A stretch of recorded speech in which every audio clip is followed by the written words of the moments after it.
at least 1 minute out of Alex, each half Alex, a page. Alex, how long are the books? I don't know. I can't remember. 400, it 350 to 400 pages long, Right. and That that's means that every movie. each movie each movie needs to be uh 700 to 800 minutes long. That's stupid. That's absurd. No, I'm messing with you. You could probably tell I'm messing with you, but I am messing with you. Alex, Yeah. these movies, I mean, if they need like to if make they need to make 3 films because it was one fucking book. no, you need to make at least each Lord of the Rings movie was like 2 parts in the extended edition. Yes. So, you know, oh, That I can accept, but The Hobbit could have been done in one. no, It could have. no, Easy. it had to have been done in at least 2. And each of those would But have had to be like 4 hours long, so it would have been 4 movies anyways, basically. So it's a good thing they did 3. Hello, everybody! Welcome to Unofficial Commentary on Saving Private Ryan. Happy Memorial Day, everybody. Yes, this was, I can't remember if we announced it when we announced this yesterday, but I think we talked about doing this a while ago, and, And then you briefly forgot about it before I yeah. had to remind you. And then because I couldn't find. I don't think I have a copy of this film. I don't think I had a copy of this film until yesterday. So, Yeah, I had gotten the 4K. yeah, I had to go out and get the 4K myself so that I'd be able to watch the movie today. Oh That, my god. that would have been quite embarrassing if I'd gotten to this and you were like, hey, remember we're watching the movie today, right? And I didn't have the fucking film. Well, anyway, let's get started. Okay, let me get my equipment situated here. Ah, yes, Danske. It's quite a Danske movie. One of the most generic language selection menus I've seen. Alright. I am at 000000.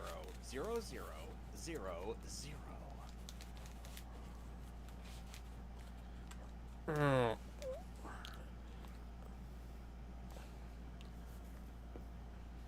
Oh, and Fran's at a wrestling event for in Las Vegas. Ah, yeah. Did he say said, which one it was? I think Alden told me what it was, but I forgot what it was. And I said, and he said, "Gotta cool down from the sun." I just showed him a GIF of Mario 3. Okay. Where you're away from from a sun. Anyway, so are we all set? Just about. All right, and here's the countdown. 3, 2, 1. I am on the R-rated screen right now, so I am not ready. All right, are you ready now? All right. Yes. Okay. 3, 2, 1. Hi, DreamWorks. DreamWorks, back when we made live-action movies. Yep. It's amazing how quickly after Shrek and Shrek 2, DreamWorks became... Their live-action output became quite embarrassing. Indeed. It's like how almost immediately after Lord of the Rings, New Line Cinema went to shit. I guess that was because they overspent on it. Yep. And Warner Brothers made all the money and bought them out. DreamWorks Pictures and Paramount Pictures presents an Amblin Entertainment in production in association with Mutual Film Company. That's a strange name. Saving Private Ryan. Not to be confused with the porno parody Shaving Ryan's Privates. Alden talked about that when I told him we were doing this movie tonight. Okay.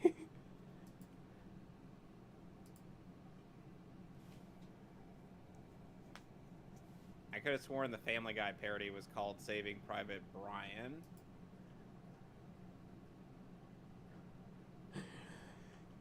Is that Tom Hanks on the left? No.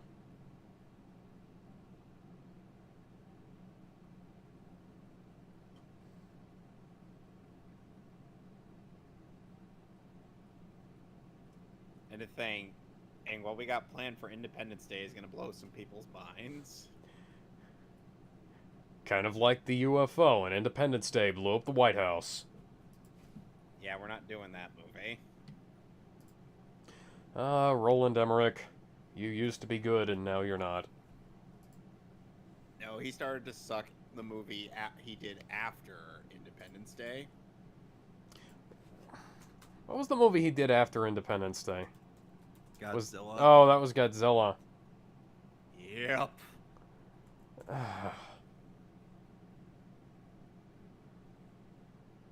Is that Tom Hanks? I think that's supposed to be Matt Damon. Matt Damon.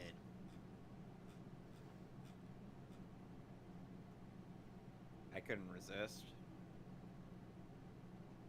I think the last truly good movie Roland Emmerich did was The Patriot. And with Jason and Isaacs playing the villain. Yes. Funnily enough, of that, Chris Jason Cooper and Heath Ledger as well.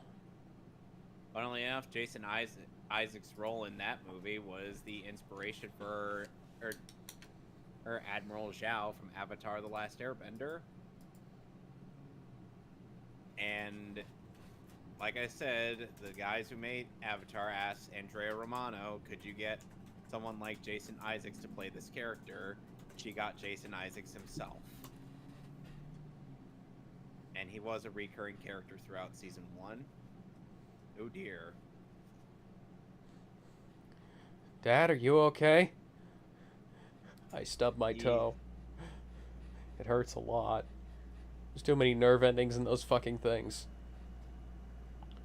And we see Michael J. Fox's grave. They created it for him prematurely, even though he's Canadian and never served in the military. Oh my god. He's remembering the war. Which one? All of them?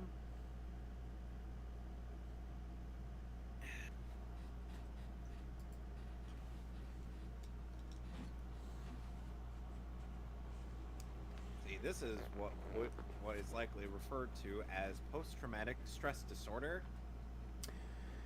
Quite.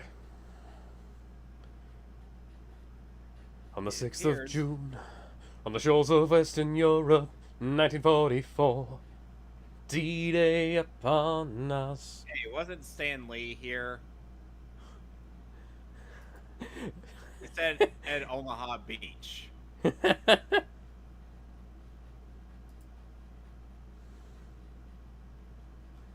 To the gates of hell, as we make our way to heaven, to the Nazi lines. Primo Victoria. And there's Tom Hanks. There he is. Name's Forrest. Forrest Gump. I'll have to watch that movie these days. Ooh. Oh. Oh, that's nasty. In a couple of years, I'm gonna meet a young man named Forrest Gump. He'll be played by Haley Joel Osment.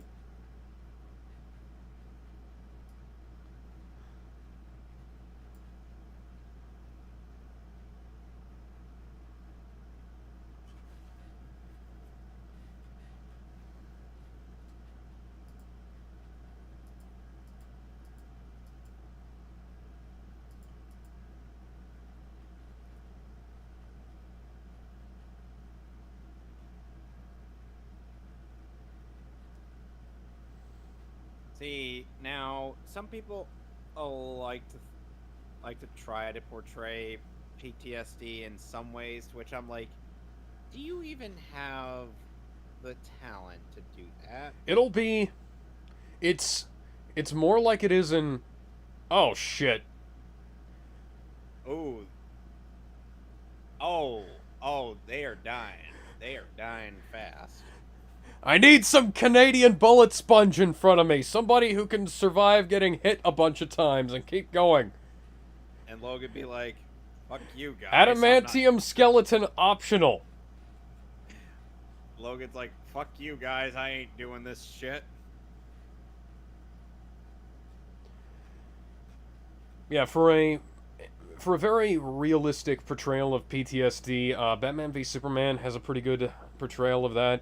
You know, They you're try to portray it in Young Justice through Gar's depression arc, but we both know how that looks. no PTSD tends to be more or like you're going, and then you hear like a weird squeaking sound that you can't quite make out, and you're all of a sudden, and you feel like something's firing at you, you know, or you hear like a car backfire and you're taking cover, or like somebody's shooting at you, you know. Like I know soldiers, I know people who have had PTSD. I've had PTSD myself. So I know because I live in a place that was once a fucking disaster area because we got a direct hit from a goddamn hurricane. And so every time the wind kicked up, it was like Ooh. everything was falling apart, you know? Yeah.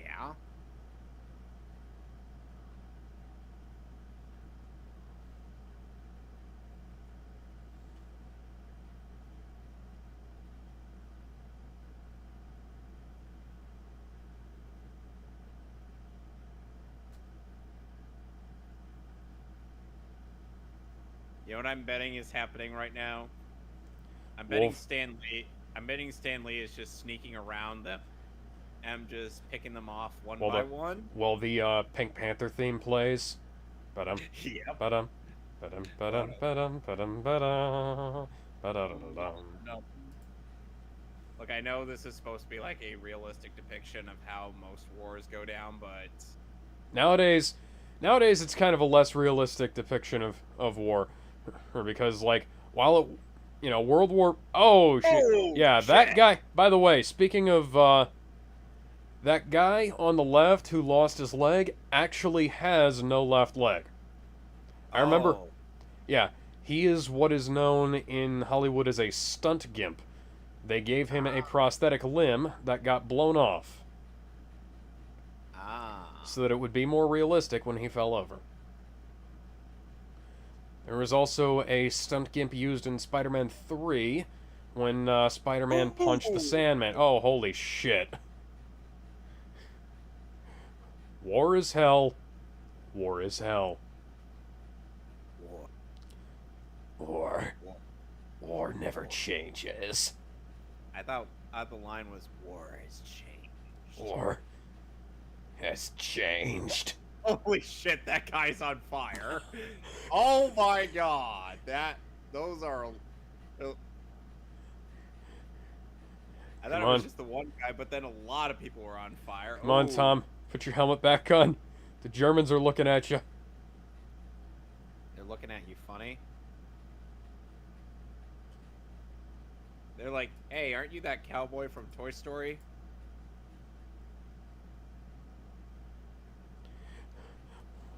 Okay, you see the guy with the red, white, and blue shield. Follow him. Sir, Captain America is a comic book character. Fuck, I don't know what to do then.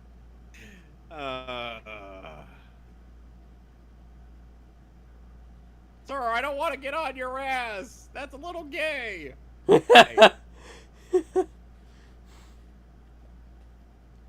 There was actually a bit in Insanity Not Included where like the red team is just making up this plan. He's like, all right, man, listen up. I want all of you to follow me through this passageway. We're gonna use it to flank the blue team and destroy them from behind. Yeah, I bet you'd like destroying behind, wouldn't you? Damn it, Private. One more outburst like that, and I will bend you over and fuck you in the ass. That's a little more gay than threatening.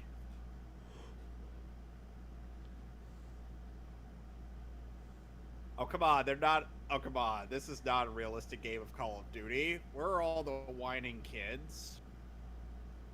Oh, that is really good makeup. Oh.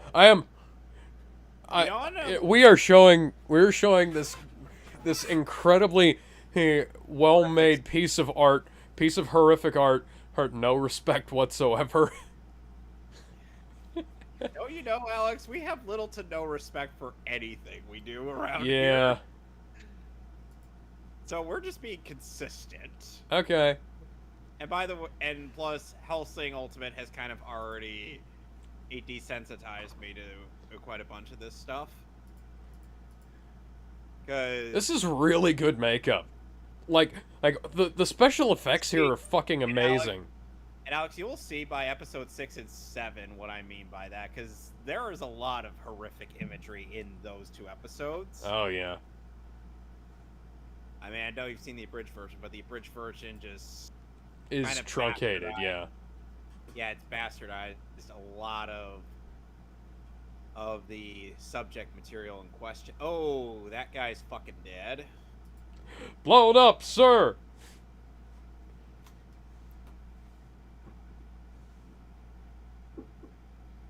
Sir, a lot of our troops got blown up. Are any of them alive? Sir, I don't think you understand. They are fucking dead. They are... Blown up don't mean dead, Private. Ask Sergeant Logan over there. He gets blown up all the time. And he just flips off the captain. Yeah, fuck you, buddy. Had to regrow my legs 5 times in the last week because of you. Gotta have a mind to sneak into your tent and let my claws slip.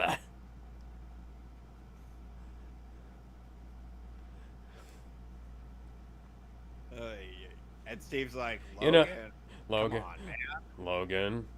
Logan, we can't just go around on killing superior officers because they annoy us. We're not Frank Castle. And Frank, meanwhile... have you ever read that comic?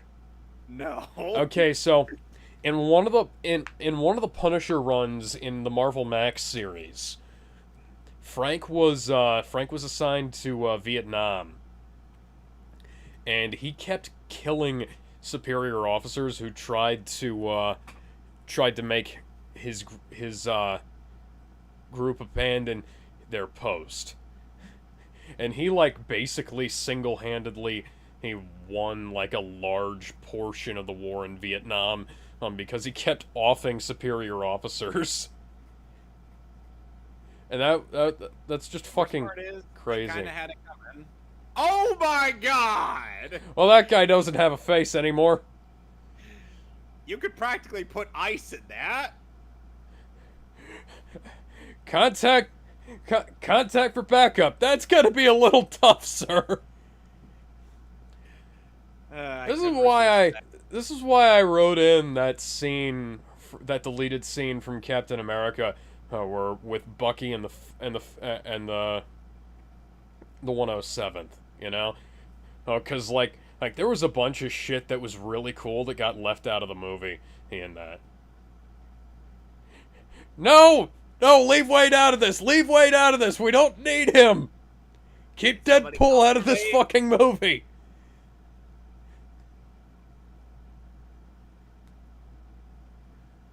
Oh my god, guys, you're getting...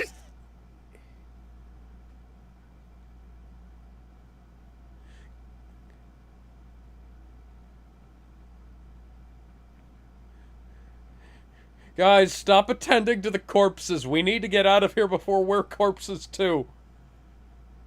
Umbrella's gonna release the T-virus and everybody's gonna rise up and it's gonna be a fucking zombie apocalypse.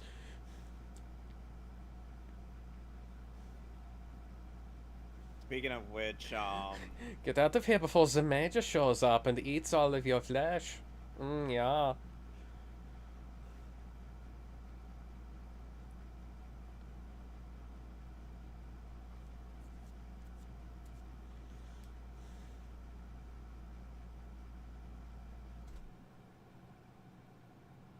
chuck grenades over us.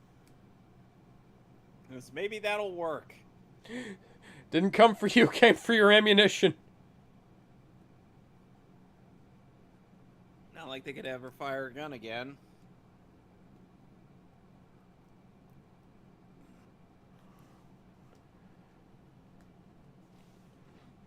You want to know what the worst part is for Helsing? What? Yuri Lowenthal has a better French accent than Scott Frericks. Oh. And French is one of the languages Yuri Lowenthal is fluent in. Oh, nice. Along with German and Japanese. They should have cast him as Sasuke in Japan. There need to be more actors playing characters across, like, different versions of the... Oh my god, look at that. It's like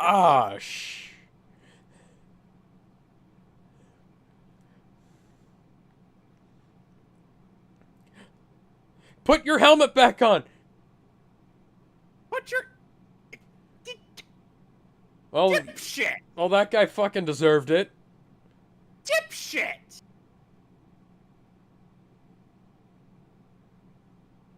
Even the wild geese knew when they Put your fucking shin straps on, guys. What is this supposed... Oh, okay.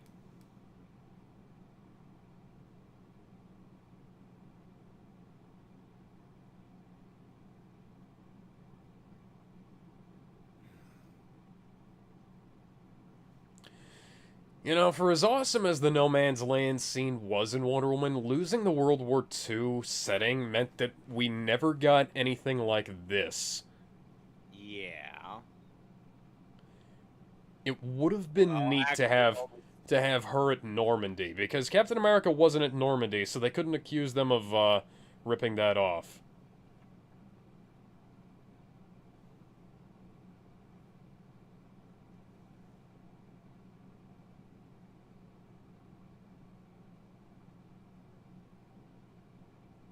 Yeah, I'd have to begrudgingly agree with them.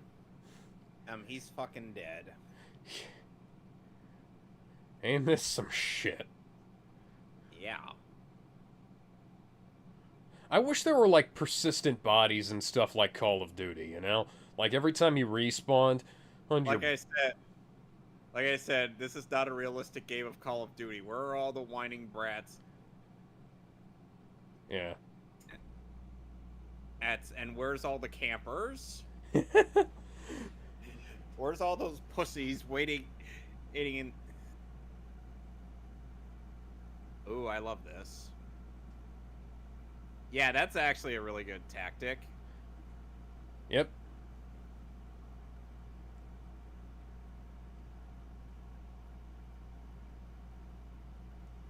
And then Steve Rogers is like, "Arr, arr, arr." Why? Where did all that music come from? And they're like, he's stopping all the bullets.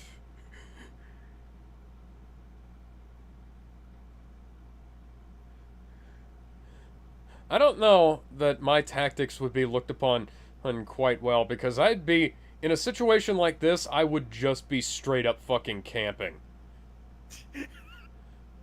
I'd just be sitting there, and I was like, okay, hand me another magazine for my rifle. I'm gonna try and snipe these guys as with... Yeah, I'd be sniping too.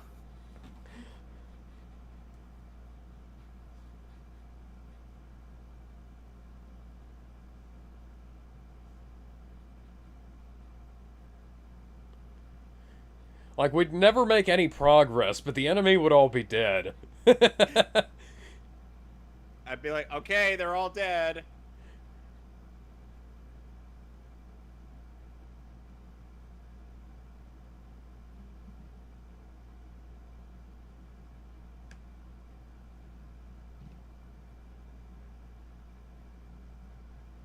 So basically give them cover fire.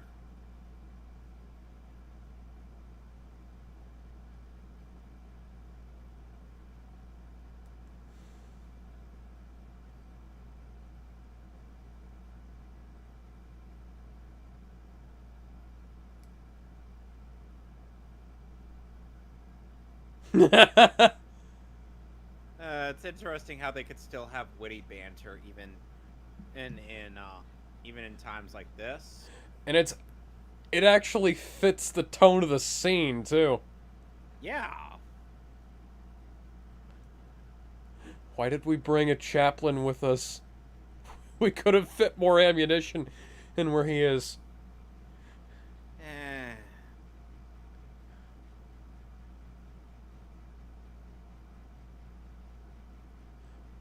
Well, that position's fucked. Yep. So now they're gonna have to come out. Warriors, come out and play. The fact that I've actually seen that movie now means I can actually quote it. That's about the only thing I remember from that movie. Aside from quite a few of them dying in somewhat horrific ways. And the movie just kind of ending with the warriors being proven innocent. And then the credits just roll as they're walking across the beach.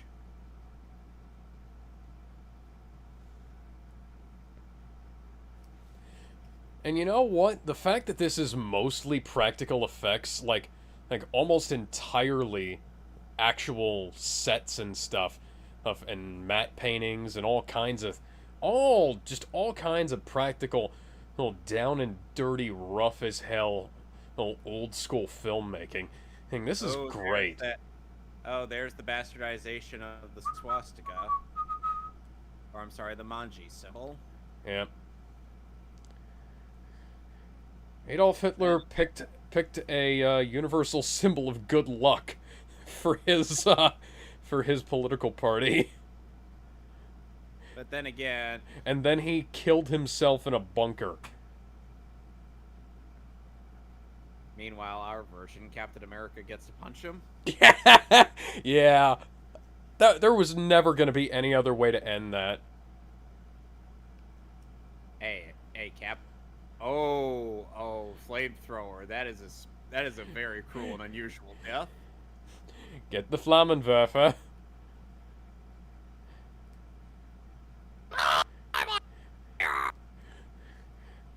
Hey, what's Johnny Storm doing in here? No, false alarm. It's just Captain America on fire. Captain America just walks out while he's on fire, then just dusts off the flames. He's just like... Yeah, these guys who are surrendering here, they're, I believe they're speaking Czech.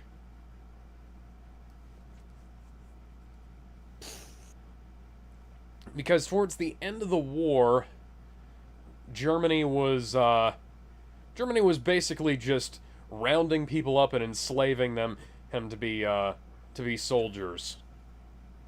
And I'm sure Diana and Steve would just be like, okay, since it's like a surrender. At some point in time, yes, but these guys see in in the Normandy landings, they were actually told we can't take prisoners. Yeah, these guys here, they're surrendering. They're speaking Czech.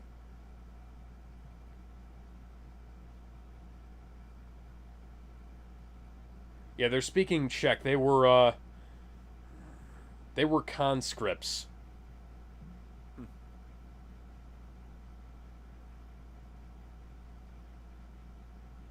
Oh God. Yeah. Yeah, but at Normandy, they were told they couldn't take prisoners because it was one of the biggest pushes they had. Oh wow, that's gonna be worth a fortune on fucking eBay in 100 years. Nearly 100 years. Yeah.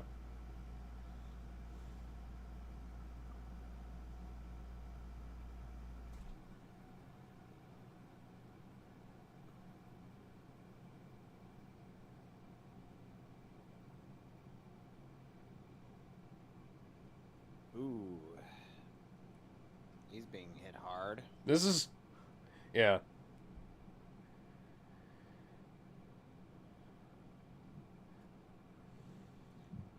People love to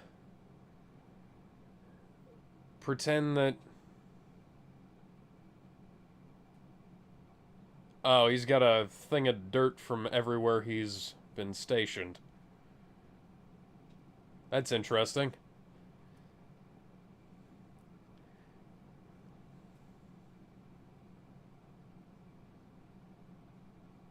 And his hands shaking just like before. Interesting consistency. I wonder if he's got some kind of alcohol in there. I wouldn't be surprised if he did, and I would not blame him. Yeah, but the thing is like that would dull the senses. Mm-hmm. That's not something you need on the battlefield. No, no. But still, I'm...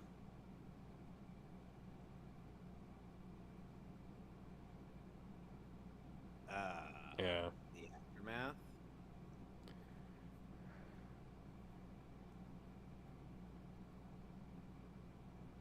You know, it's interesting. It's weird how most works of like superhero fiction or anime don't even really want to like give us a realistic depiction of how wars would usually go. Well, that was why I had a couple of those like quiet scenes where they were like, towards the end of Captain Rogers and the Wonder Woman, there was that scene where they were talking to the German defector guy, and he was like, Dugan asked him, why are you doing this? And he basically said, because I want this to stop. Like I want this To end? I want all this to end. There's too much fucking dying in the world right now. That's why Steve was on the brink of exploding during the raid on Auschwitz. That's why there was that quiet little scene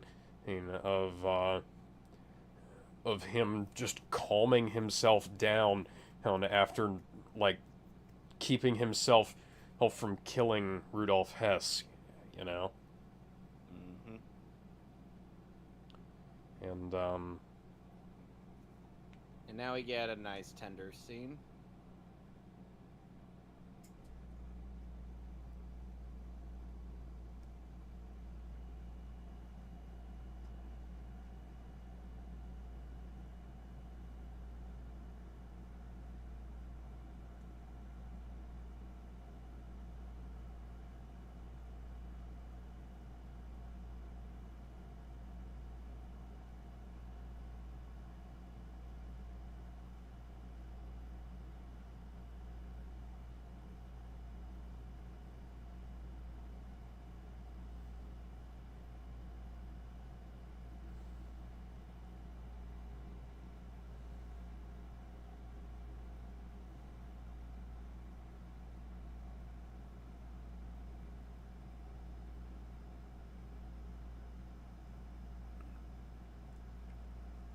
It's interesting how he's like spend like practically the first half hour on that on Omaha Beach, and then we cut back to this. it's a good establishment of how fucked up the war is, of how fucked Ooh. up war is in general. Yep.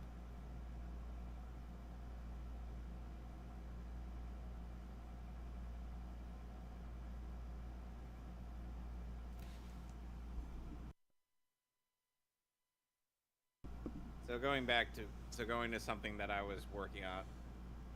What did you think of the of when Damien confronted Oroku Saki and Karai as they are trying to get away from it all? Um, remind me what you were saying again, because I was watching the movie.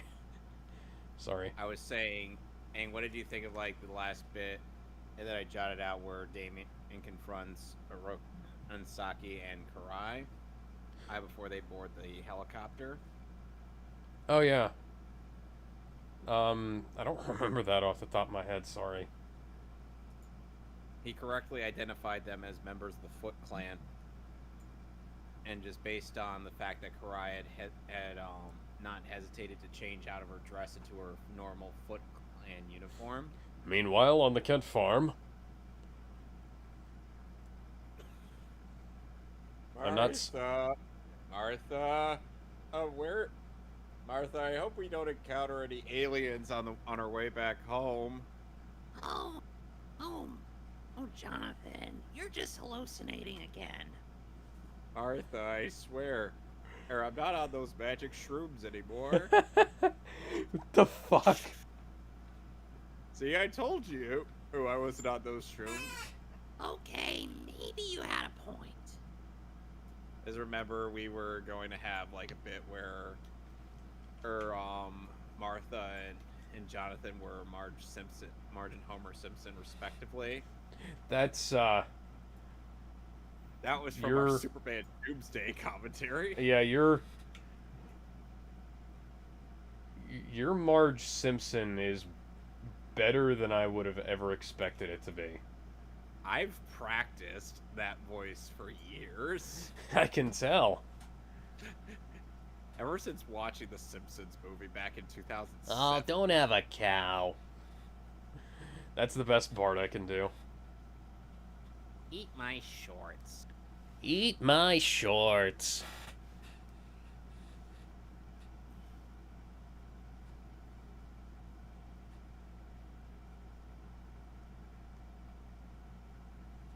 Oh, the bad news just keep on coming, and they won't stop coming, and they won't stop coming, and they won't stop coming.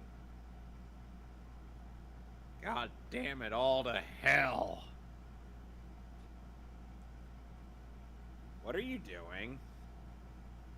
What are you doing? I was trying to make the image centered, and then I fucked it up, and then I had to recenter it. You know what you could do? I already did it. It's done. No. You know what you could do? What?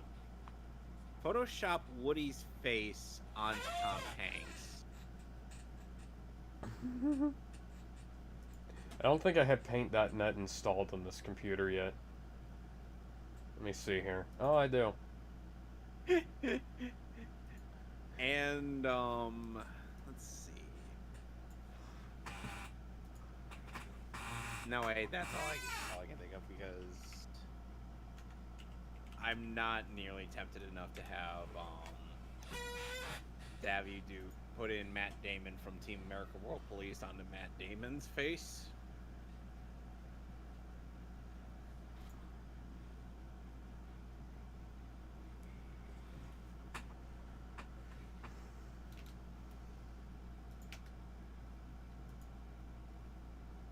I have to wonder if anybody, when watching our abridgment of like Superman stuff, if they'd be like, "Who's the woman doing Martha's voice?" I'd be like,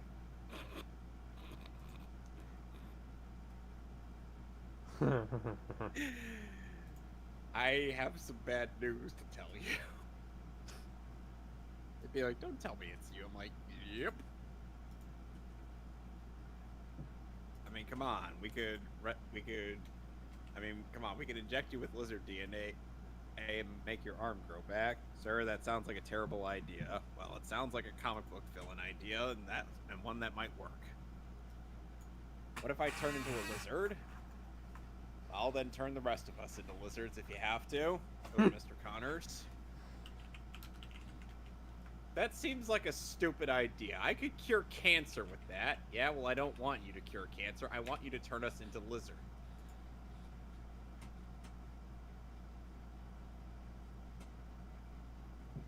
You want to know who proved to be a patriotic doofus? What? Mega Man. Yeah. I'm sure you've seen the bit in the Ruby Spears cartoon.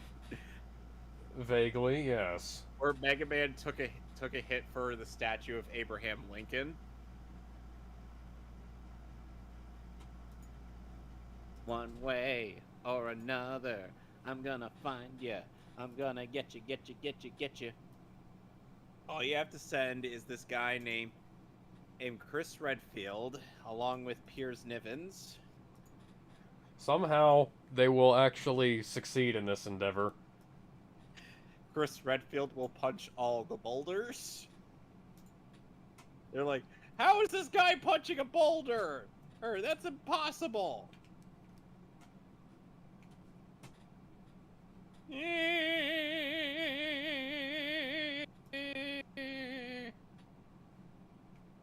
a tan. Says Adam West.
So, you mentioned Resident Evil and whatnot, right? Yes. Guess what movie me and Alden watched today? Welcome to Raccoon City. Fuck no. Zoolander. Okay. Guess who's in it? Mila Jovovich. Yep, Mila Jovovich. And guess what? Is she actually good? Yes, she's far more charming in that than she is in the Resident Evil movies. Yeah. Somehow she's more appealing in that film than she is when she's actually naked. If you want a movie where she's naked and appealing, watch The Fifth Element. Where Vin Diesel catches her. And that was Bruce Willis. Oh, never mind. I forgot it was Bruce Willis, because Hellsing Ultimate makes a reference to that movie. Yeah, I remember that. Team 4 Star Wars, for some reason, decided to be pussies and not actually abridge that bit. I can understand why, because it was kind of weird. But it was actually he's supposed to have some kind of meaning in the grand scheme of things.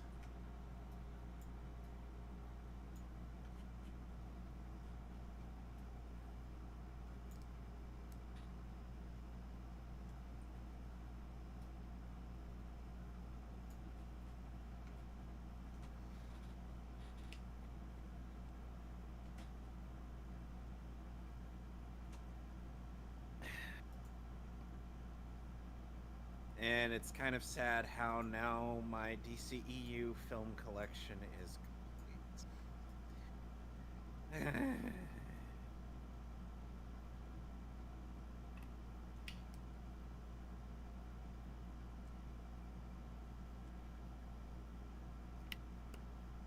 Yeah, get your fucking gear and let's go.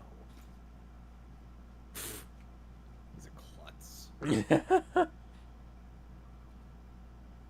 No. Why would you bring the typewriter? That's stupid. Typewriter will alert the Nazis to our presence, Corporal, or Corporal.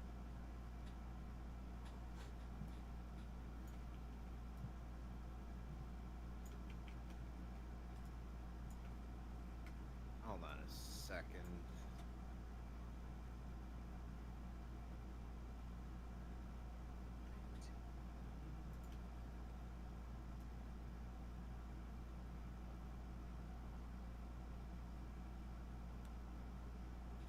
Alex, Yes. Toy Story came out 3 years before this movie. Huh. Eh, Guess who worked on the screenplay? Who? Just take a wild guess. Just take a stab. It's someone we've grown to hate. James Gunn? No. Oh god. Oh god, I know this. I know this. I know this. Holy shit. The name isn't coming to mind. It's gonna kill me when I hear it. The second letter in his first name has the letter O in it.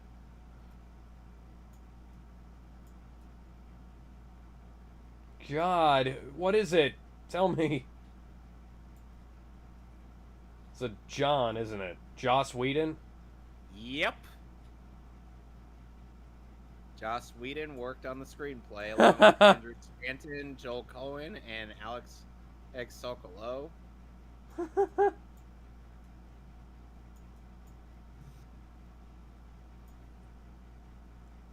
Except for especially when I'm next to you. My word, Tom Hanks has grown out quite the beard.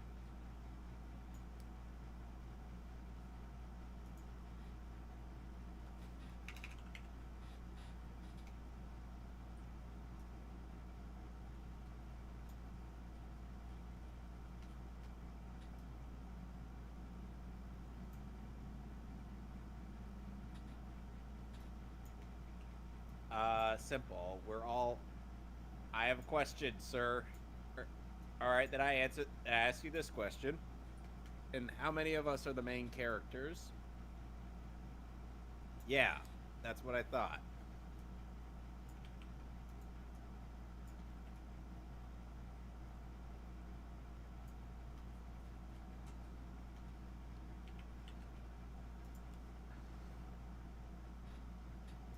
Yeah, it's kind of sad how Tom Hanks has somehow been in more good movies than Tim Allen has.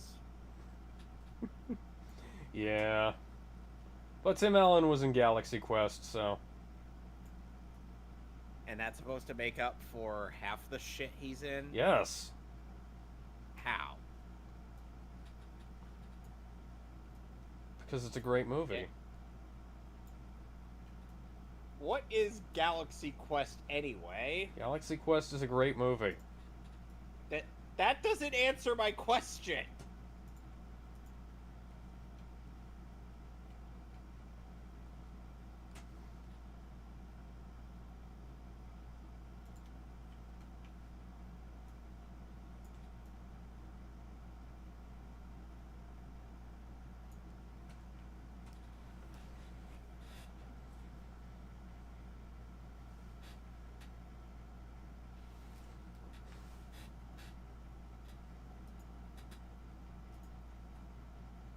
Yeah.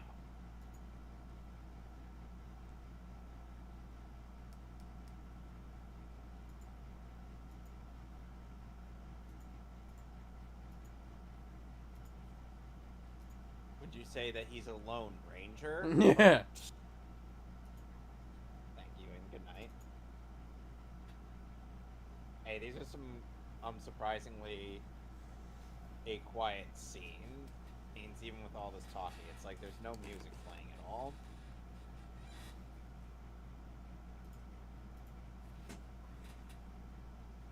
You know how long in universe the fourth Great Ninja War took?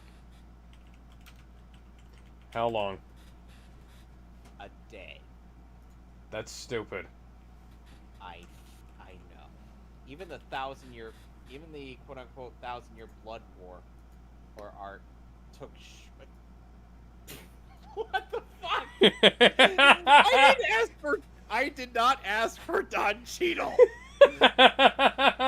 Why is he in there? Why is it Nightmare Woody? Okay, I'll be fair. I did not say which face of Woody. No, you did not.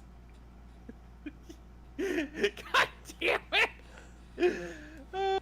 It's gonna live rent free in my head, isn't it? I need to take a pic. I need to get a screenshot of this and show. Oh, you don't need a screenshot of it. I can just send the original image. Okay, then do it.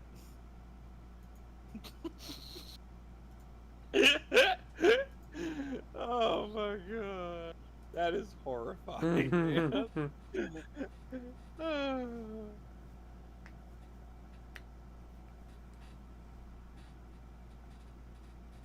Or the Nazi vampires.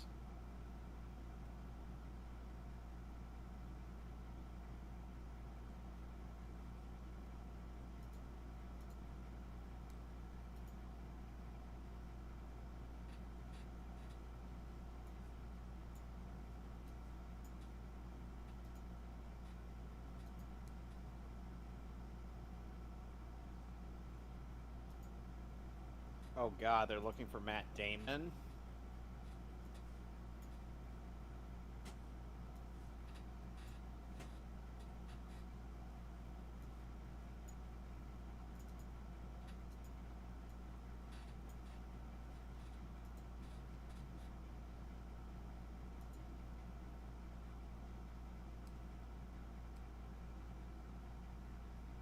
So, does he have spider powers?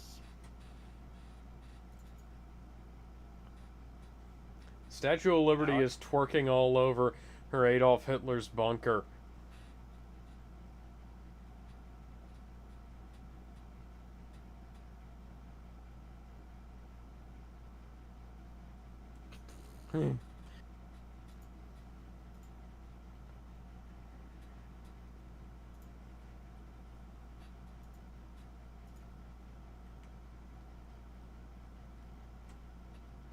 Alex? Yeah. What do you see in this image? I dread to ask. What do you see in it?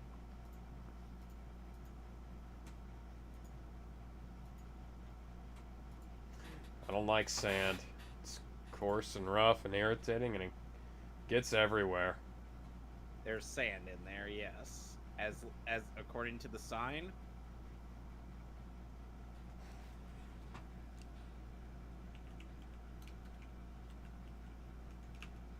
Hamill? When is Mark Hamill in this movie?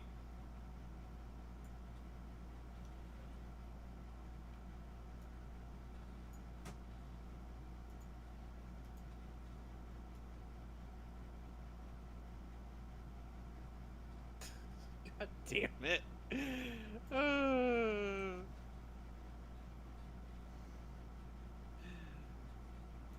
I don't even know if I can look at that poster anymore because of what you just did. I don't even know if I can look at the 4K case anymore. Because that's all I'm going to be seeing. I don't even know if I'm going to be sleeping tonight. But that's okay. Because I made that specific request.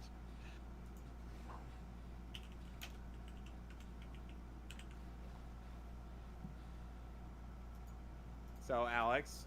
Yeah? Do you know what Cassie Sandsmark's lasso is supposed to do? What is it? It's supposed to emit like the bolts of Zeus and whatnot because Ares had powered it. Huh. So her whole arc is in the comics is trying to let go of that, but unfortunately there are numerous circumstances that have proven that she still needs it.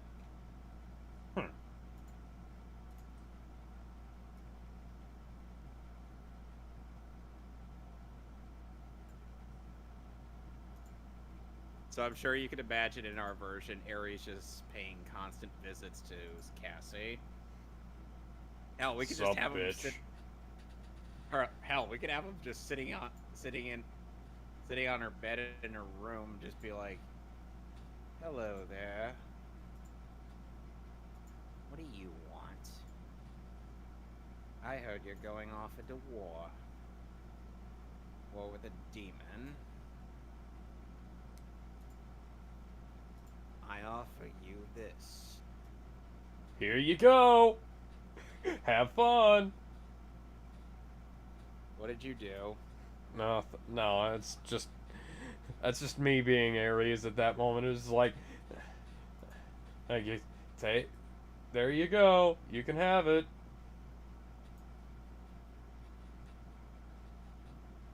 What you think? What you think? Fear is gonna do too much and fuck itself? Help like a reverse of Super Broly, actually. Ben's been ranting about the new Dragon Ball Super movie. With Bulma's dump truck ass to rival Jesse's. Yeah.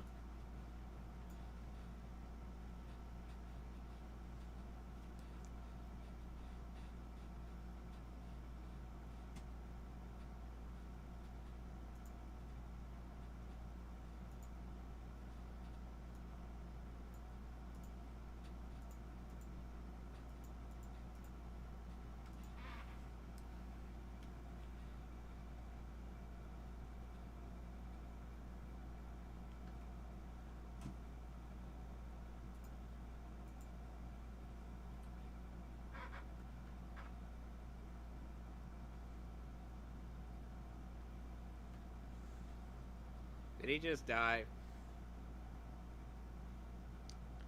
Oh! Oh, there goes his leg.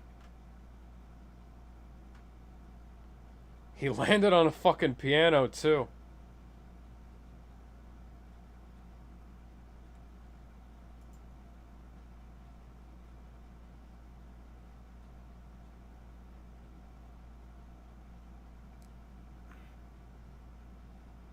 Yeah, but then Cassie's like, why should I trust anything you say? And he's like, because unlike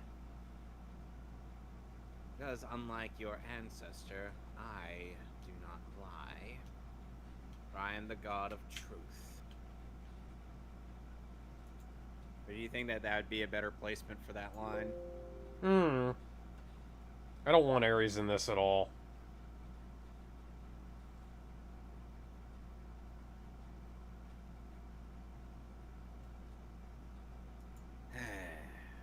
Here's a problem, Alex. What? He's a part of the Wonder Woman mythos. Yeah, he doesn't have to be. We don't have to have him in the older stuff. He could literally be in the.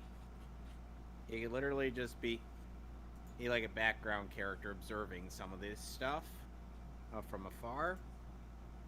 Yeah, from the afterlife.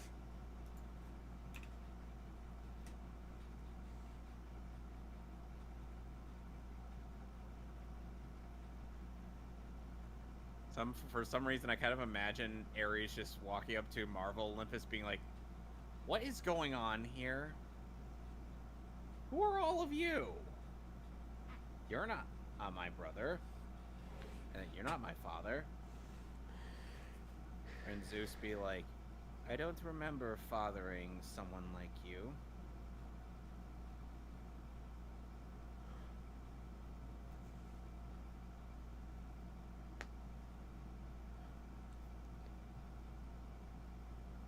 He dead.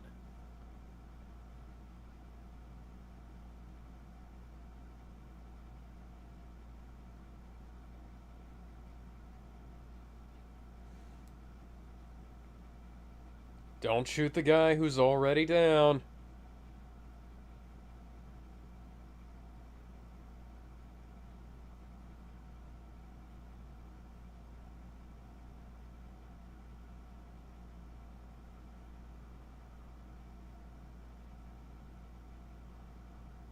Sniper duels. Holy shit. Ooh. Damn.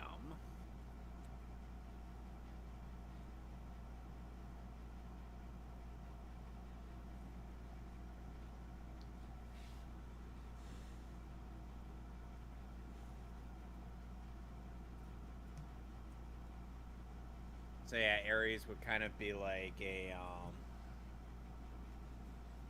Maybe he could show up in Love and Thunder. But yeah, other than that, yeah. Yeah, but here's the thing: we would kind of need him to show up for like before Terror of Trigon to give Cassie that lasso. Maybe. Plus, we kind of had that whole thing in mind where he just tries to stoke a bit of fires. That was a joke. What? That was a joke. What you're suggesting? Yes, like that thing of him stoking the thing, where he just shows up with a fucking mutant thing. That was a joke. I thought you were being serious. No, that was a joke about how Magneto and what's his fucking face, who was in Wonder Woman, were wearing basically the same outfit. Ah, okay.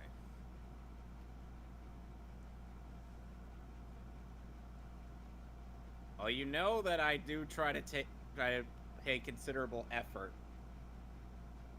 when making some of these suggestions.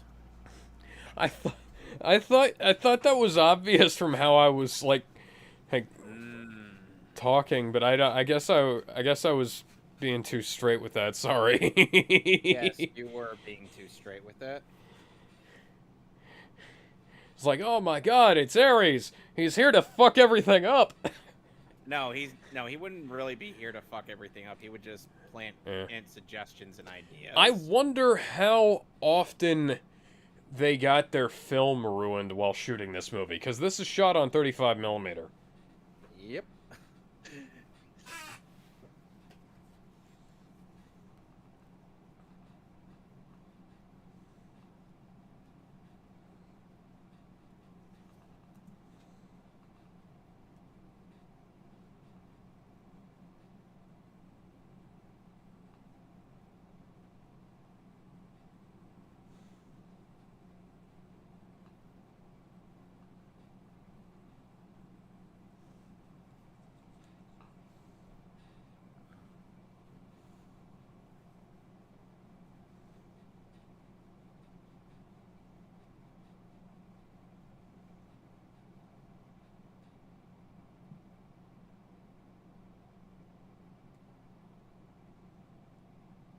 No shit! Oh shit! Oh shit! Oh shit!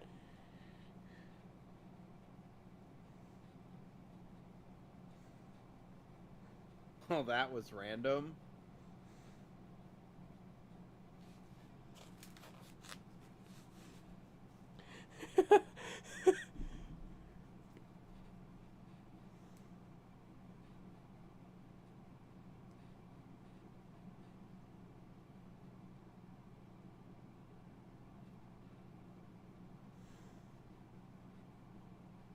Well, okay then.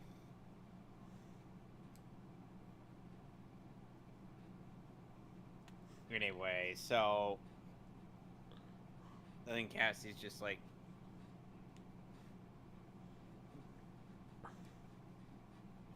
you're really gonna expect me to take this? Well, seeing as you are going to need it for where you're going, of course. Expect you to take it. You've already got it.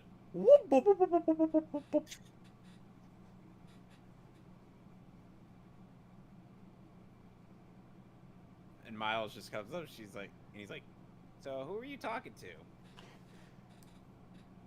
Let's just say Some fucker. Let's just say he's not a good friend of mine. And why was he in your room? He just goes wherever you want. Devil may care.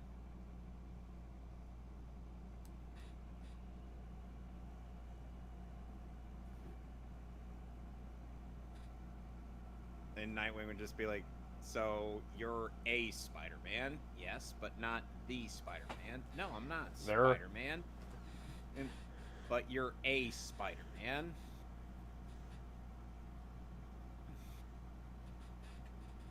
But after all the confusion, someone just asks, who's on first? Which one would ask that? Which one? Which one of the Titans would ask who's on first? Probably Wally.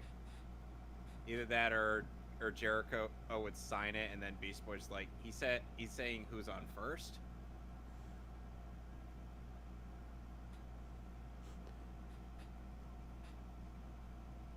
Guess who that is? Who? Matt Damon? No.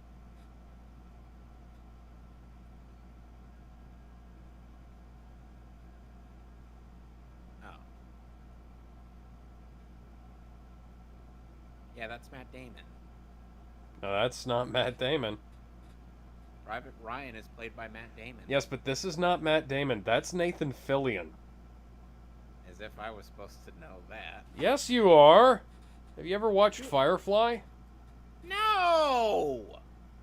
Have you ever watched Castle? He was the voice of No! Green Lantern, for fuck's sake. Just because I know his voice doesn't mean I've seen all of his stuff. This is the wrong Private Ryan.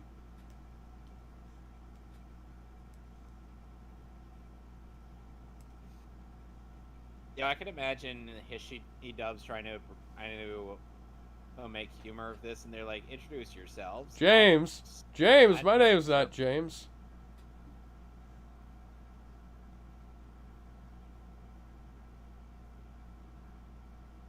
There.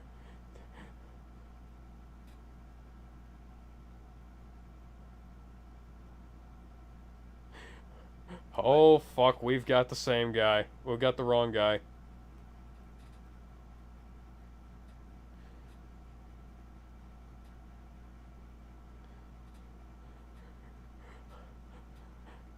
I think I'm gonna stop holding your hand now. This is getting gay. Are we sure that this isn't?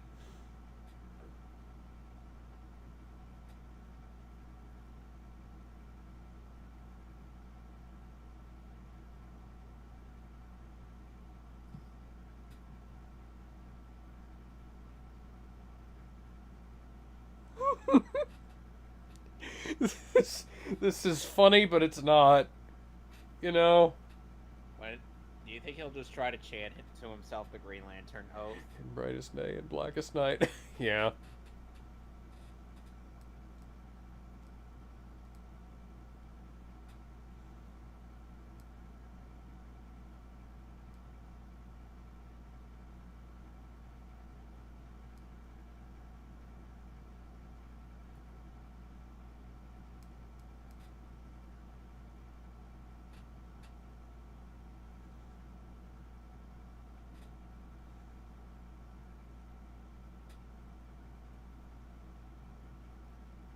You know, CinemaSins criticizes the end, like the part of the ending of Age of Ultron where Vision kills the last drone, saying like, "Oh, this didn't feel like an Age of Ultron."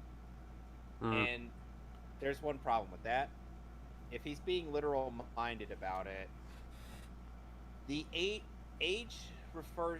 in terms of that definition could mean like any span of time. Yeah. And the Age of Ultron lasted about a week. So it still technically was the Age of Ultron. It's just it didn't last as long as you would think. If that makes any sense to you. Oh yeah, that's Ted Danson right there, by the way. Interesting. From a guy who's from a place where everybody knows your name. You know, I could imagine like before, as the sun, like around the same time, during that scene where Damien's just like weeping for her, James Rogers Vision just shows up to kill the last Ultron drone.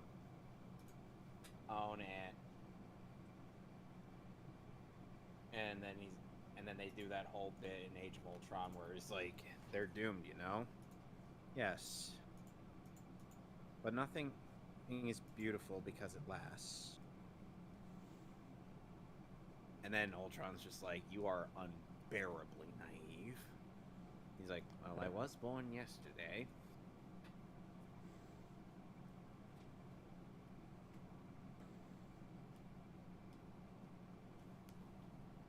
That was actually one of the really good scenes in Age of Ultron, wouldn't you agree? Oh yeah. Like, it was very poignant. Especially after Wanda had just gone through quite a bit of tragedy in that movie. It was like the one moment where even when and even when and Quicksilver tried to be a little quippy, Hawkeye was more like, just like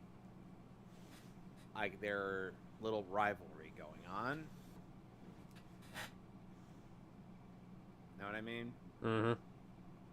It's like, didn't see that coming. And I'm just like, oh, come on, don't do this. No. We'll get to that eventually. Huh. Yeah, that'll probably be That's how we weird. start. Tom Hanks's What? front four teeth are perfectly white, and then his canines on back are a little bit yellowed.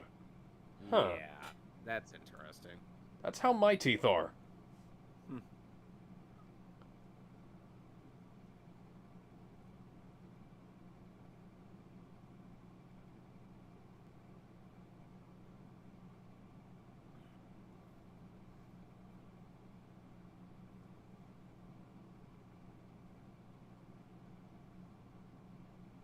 Ouch.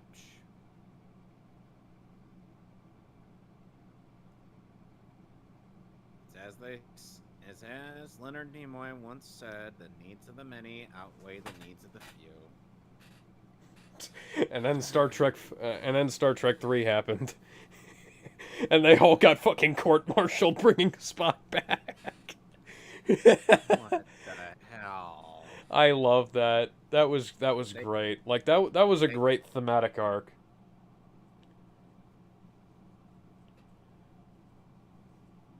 And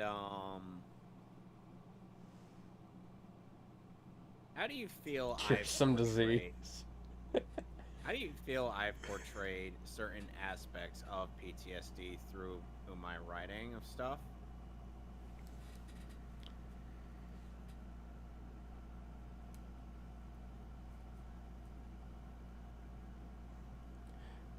See? See Like, that? especially- Yeah, I shoot with that hand.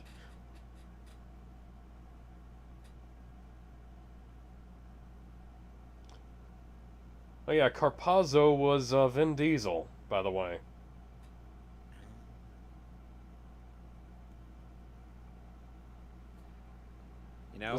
This was right before he grew his hair out long and started making romantic comedy movies, and that phase was right before he started. That was like right between Fast and the Furious, and him like picking up big with the tough guy action movie roles. And then he started fighting for family. And fighting with The Rock. I imagine, you know what I imagine it happen. You know what I imagine, as stupid as it is, Carpazzo coming back with In being the like, fucking I gotta, car. and then decimating the Nazis and being like, I came back because of family. It's like, what the hell are you doing, Carpazzo? Oh, where'd you get that car? It looks fucking sick. I got it from my family. Oh yeah, guess what I found on clearance today? What did you find on clearance? The good Mortal Kombat movie. Oh, the 95 one? Yes, on Blu-ray. Cool. Also the recent Mortal Kombat movie. What? Yeah. Oh, dear. Which recent Mortal Kombat movie? Because The live-action one. I was going to say, because I know you had Garnered, or Legend, in Defenders of the Realm, or Battle of the Realm. Excuse me. Then again, we refuse to even dignify that as a movie.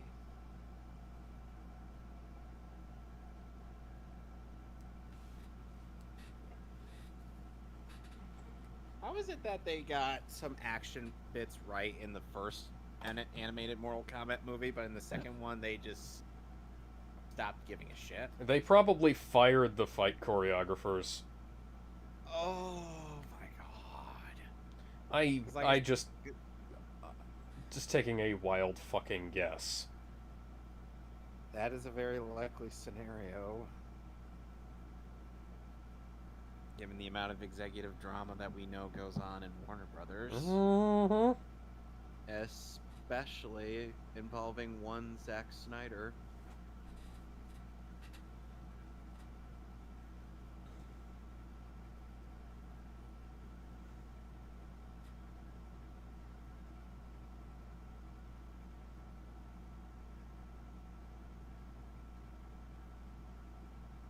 Always look on the bright side of life. Boo-doo, boo-doo, boo-doo, boo-doo.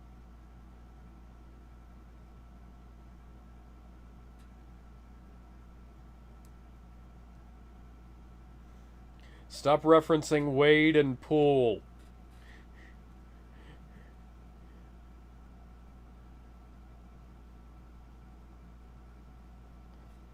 Stop bringing up Wade and Poole.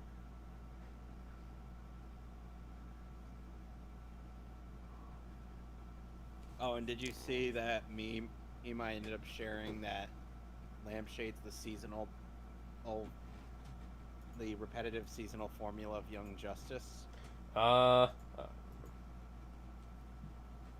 You believe so, yes. I was going along with Dan for Neo's meme where it's like, Yes, Season yes, one I of did see that. Titans-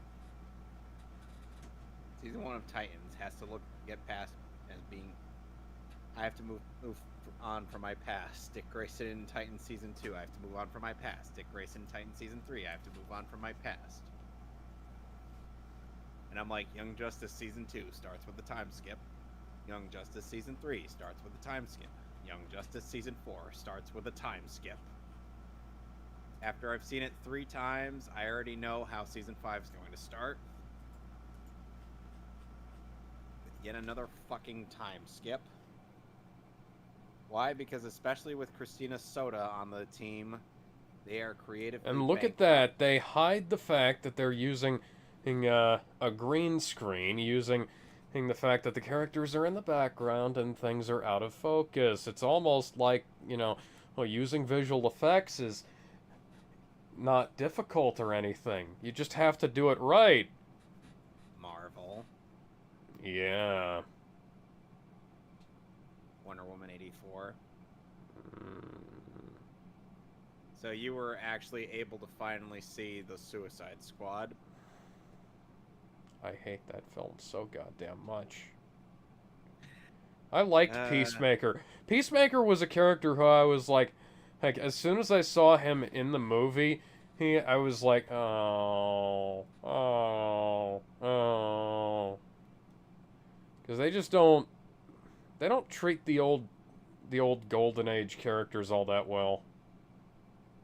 Sadly, sadly that was how I was introduced to Peacemaker, because I didn't know who he was.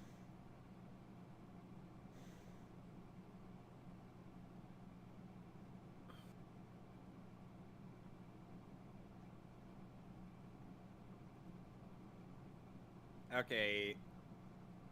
Okay, tell me the pros of that movie, in your opinion. Idris Elba, the visual effects on Starro, the fact that what's his name, guy from SNL, is kind of gets pretty well fucked up. Which one? The irritating guy from SNL. Which are you talking about? What's his face? The guy that had Crocs? I think so. Let me. Pete Davidson. I fucking hate that guy. I don't hate that guy. I like that guy, but I hate him on SNL. Like, he was in a movie recently where he was kind of decent, but I hate him on SNL so goddamn much. He's got this weird looking face and he can't stop making expressions. Oh, and Nathan Fillion was the detachable kid. Why the fuck wasn't he Hal Jordan, guys? I don't fucking know. Captain Boomerang was a great character and he fucking died. Harley Quinn was the only one of that squad who survived. That's a fucking dying shame. Like the fucking leader hero guy, like Rick Flag is gone too. Because of course Peacemaker had to kill him.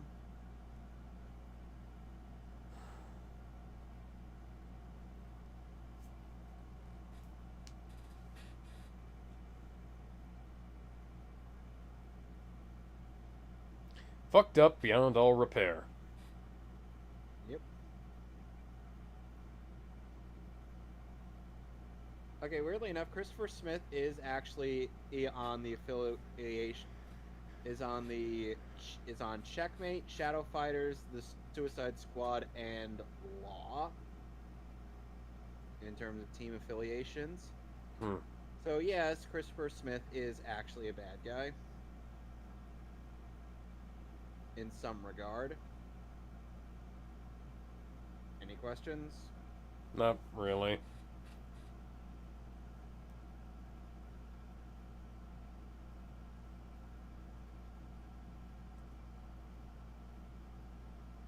Well, he's supposedly like a vigilante, but I don't think most of our DC guys would take too kindly to vigilantes who kill people. I get it, the whole fact that it's kind of hypocritical and whatnot, but I don't think we should be allowing like extremes, too many extremes. And whatnot. Why don't you just dump the bag out and then put the ones that you're going through back in the fucking bag? Yep. You fucking dickheads. Yeah. And you know, in hindsight, when I That's look his at first look at name. means fucking nothing.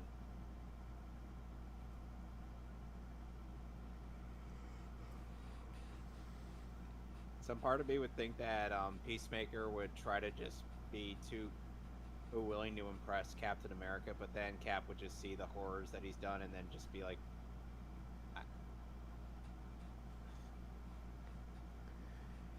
I get what you're trying to do. I hate how James Gunn keeps like pulling in like classic rock tracks into his movies and classic pop and stuff.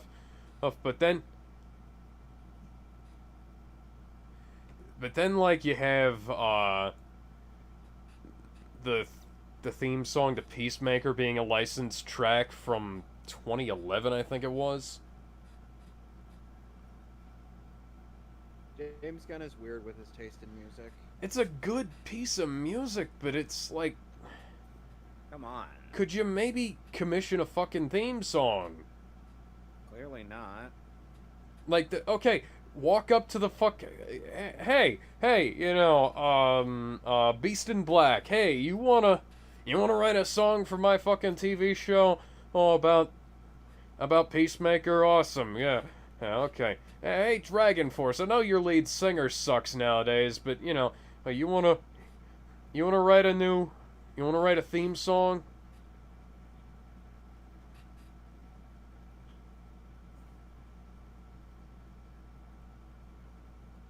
Ryan Reynolds suddenly shows up. He's like, I'm a Ryan. And no, you're not.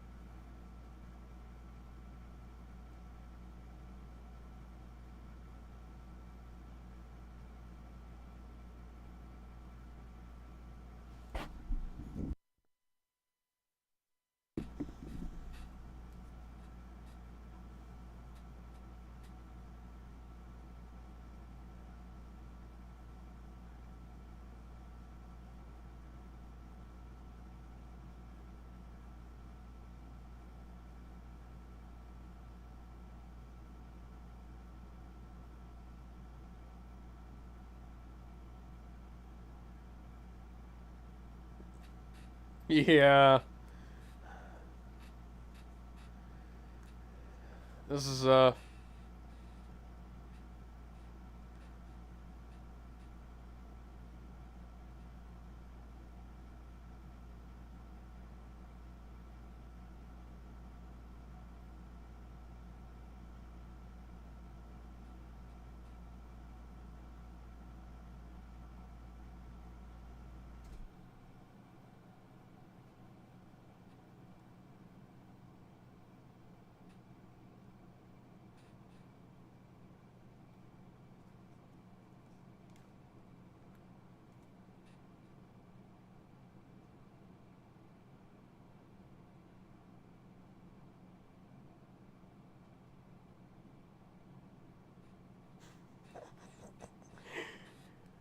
So, Alex, anyway, it's like I can kind of imagine Peacemaker trying to be like.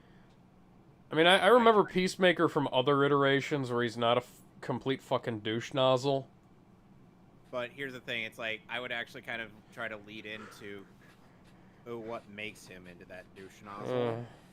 And it's always so irritating to me whenever they bring in these Golden Age characters because they're either, or, like... He's a vigilante in the comics. No, I know that. Yeah, but he was, like... He's not that much of a fucking douche. It's like, it's always irritating to me when they bring in these classic characters and they either don't use them like they did with Obsidian, or they just fuck them up. Alright, I'll bite. What would you do with him? I'd have him... I mean, if I had to cast anybody as him, I'd have probably gone with Nathan Fillion. And then I would have had him... His character. Oh, he and the Punisher are pals, you know? Oh, okay, so he and Frank Castle are just pals. Yeah, I'd say he and Frank probably served in Iraq together. And they came back and like, Frank has like, all this trauma behind him. But, you know, Peacemaker's just... It's like, he's just got all kinds of jolly idealism and behind his vigilanteism. It was like, oh, Frank, lighten up. We're gonna go in and kill these gangsters and have fun doing it. Frank's like, whatever, man. Come on, it's the Mafia. Oh, we're gonna go in and say, hey, forget about it. Because that's kind of how I remember him from the comics. He was kind of a goofy guy. Yeah, maybe we would go with that.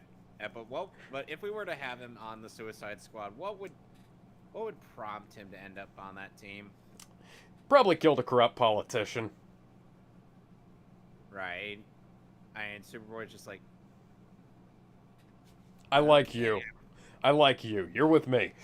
and it's just like, oh no, he tried to assassinate Lex Luthor. He's like, I like you, but I like what you tried to do, but that would have flown right in the face of what I had in mind. Okay, what did you have in mind? Soldier? Well, I was gonna ruin his plans, make him waste all of his net worth, and then he'd just be destitute. He would have been dead and destitute without a cent of restitution. and he'd just be like, "You are cruel." That's a little too cruel, even for me, son. Yeah, well, he kind of deserves it. His death, that'd be a kindness. I'm gonna go home and get addicted to cocaine. That'll happen in a couple of years. He turns into Dr. Roxo, the rock and roll clown from Metalocalypse. I'm gonna go to jolly old England and snort all of the cocaine along with Ozzy and the rest of Black Sabbath.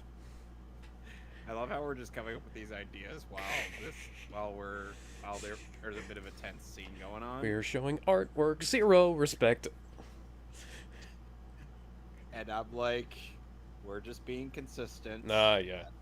That's all we've been.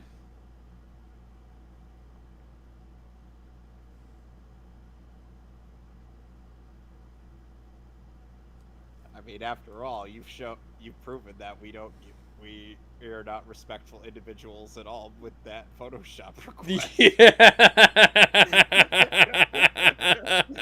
Oh my god. I have half a mind to tweet that to Steven Spielberg. Don't do it, man. Don't do it.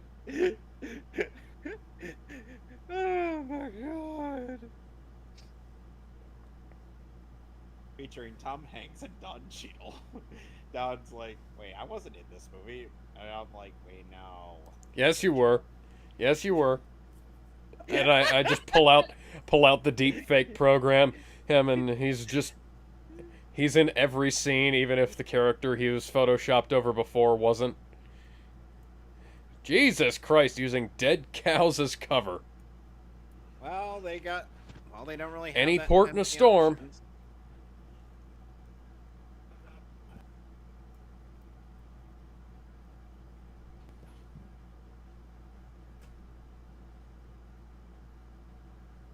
Anyway.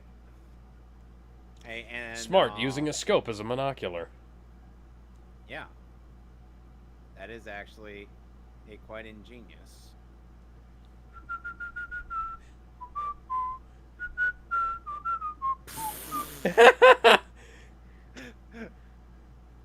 I've done that in Call of Duty. Where someone threw a grenade and then you just chucked it right back. Yeah.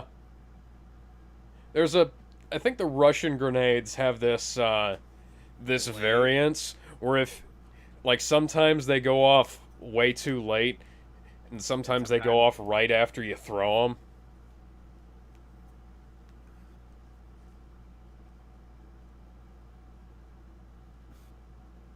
And how do you imagine Bloodsport reacting to Superboy's his little scheme?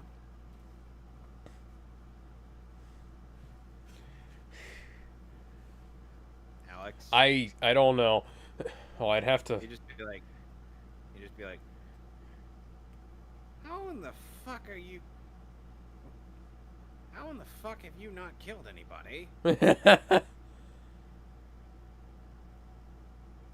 he's like, simple. I have a moral code. I'm not a mercenary. Give me 2 seconds at a room with someone whose last name is Zod, and I certainly fucking might, though.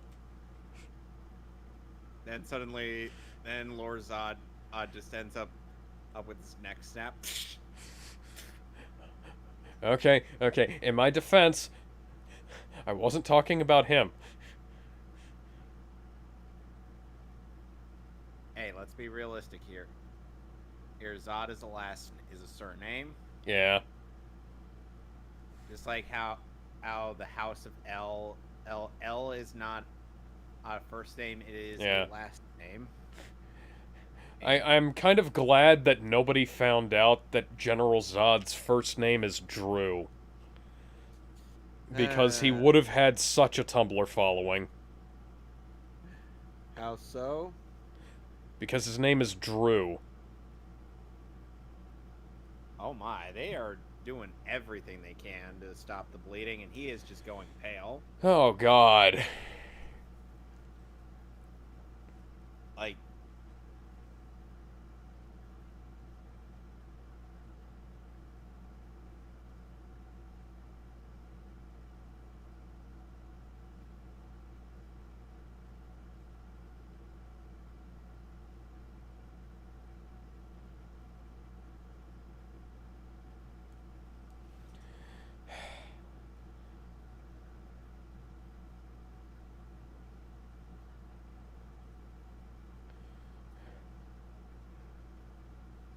I think he's dead, Jim.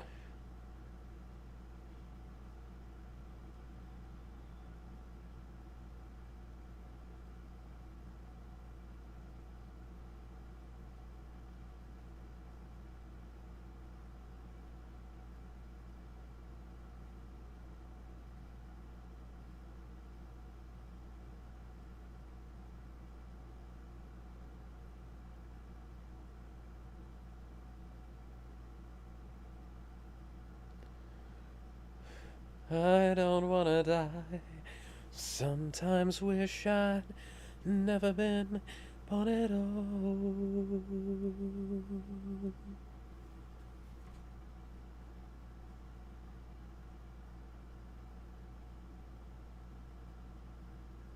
He dead. Well, the medic fucking died. Think that might not be a great sign for the rest of us. Ooh, yeah.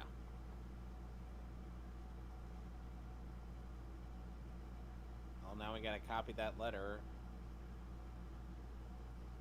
Well, now we gotta take that letter and Copy it again.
We're trying to get him to tell us stuff.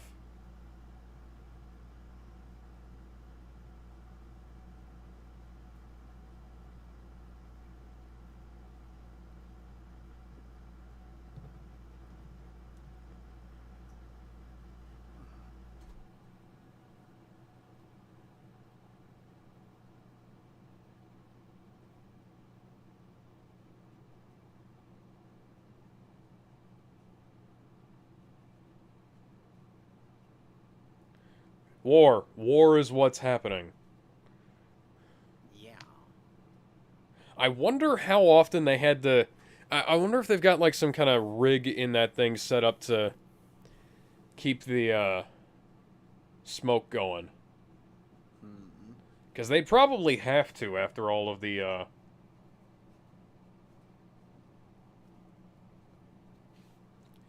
after all the takes they'd have to do, but... maybe they got it in, like, one or two.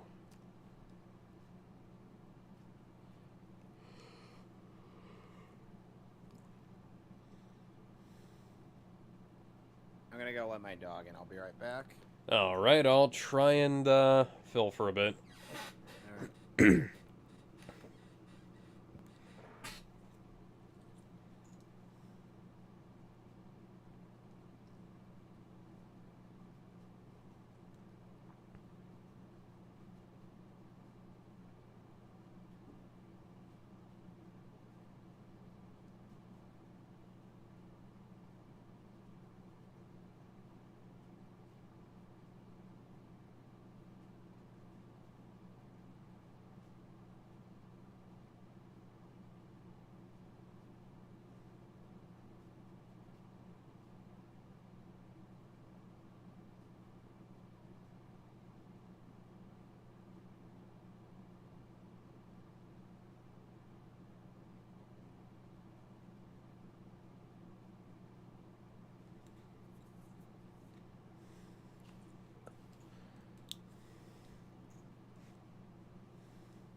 The thing that a lot of people forget about war is that the opponent is human too, and that's,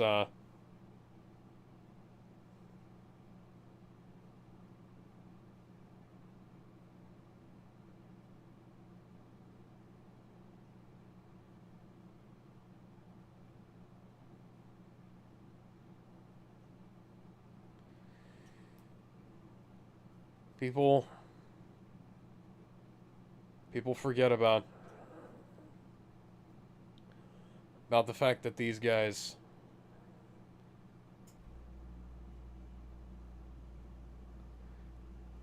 At the end of the day, even though they were the enemy, they weren't.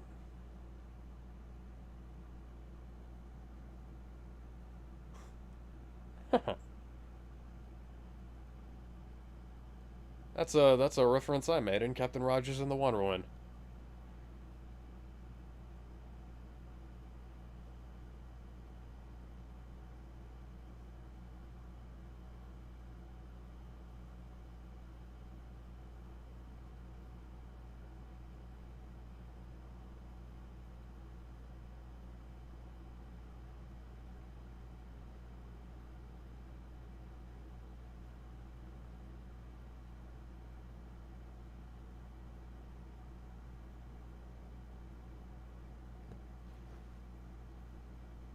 I'm back.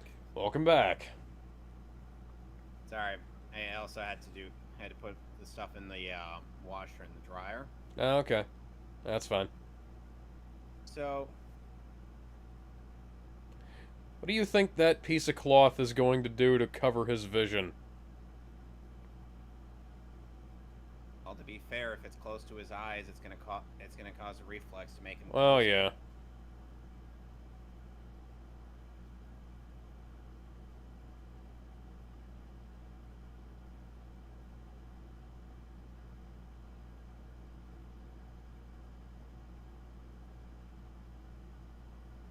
And now it's thicker. I wonder what happened between these shots.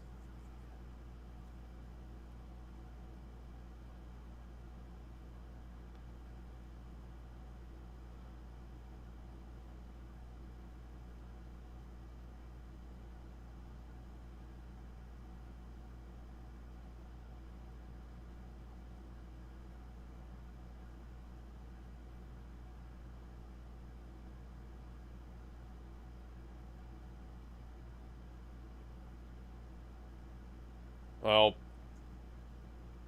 yeah. Somebody's got to be a little bit decent out here. Wise, we'd be no better.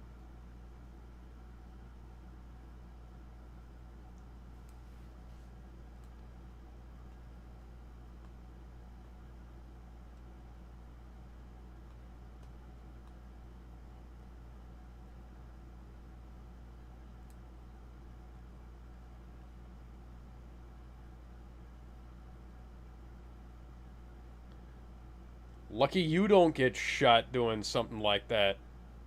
He'd be court-martialed. Yeah. Of course, he's from Brooklyn. He's got that Brooklyn rage.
And you know what anime was able to accurately depict the horrors of war?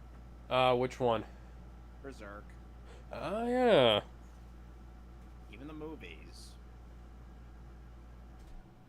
Because the war that was seen in the Golden Age arc was the tail end of the 100-Year War, or that had seen no end until Griffith and the Band of the Hawk came together, and said, "Hey, we'll end this war for you." Because hell, but This is a even great then, bit of it took- leadership here, too. Because Yep. he realized something was wrong, and he's trying to figure out, how the fuck do I defuse this? Yeah. Great character moment. Mm-hmm.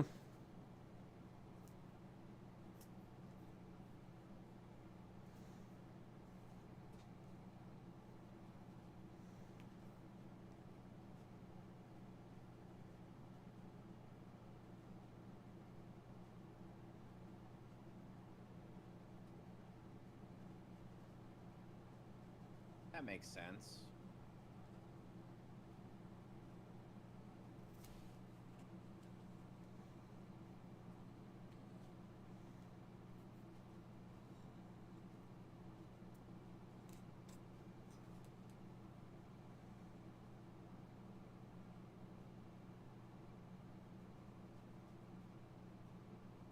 I can't help but wonder if this was kind of inspired by, some of the things George Washington said to the troops back in the Revolutionary American War. Revolution. Yeah. Because it certainly feels like that. That's the kind of thing he would have said. And you want to know how Pret Bernadette was able to get his men into who make their last stand? And despite all the odds going against them, How? because one of them was trying to be like the Bill Paxton, be like game over man, and we're fucking done and whatnot. And they're like, shut the fuck up. Pip was like, what's wrong here now?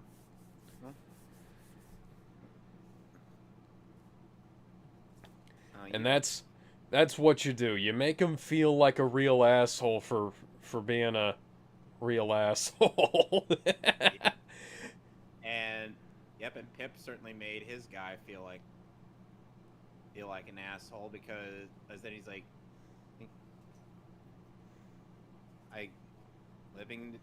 he was essentially saying living was just a luxury.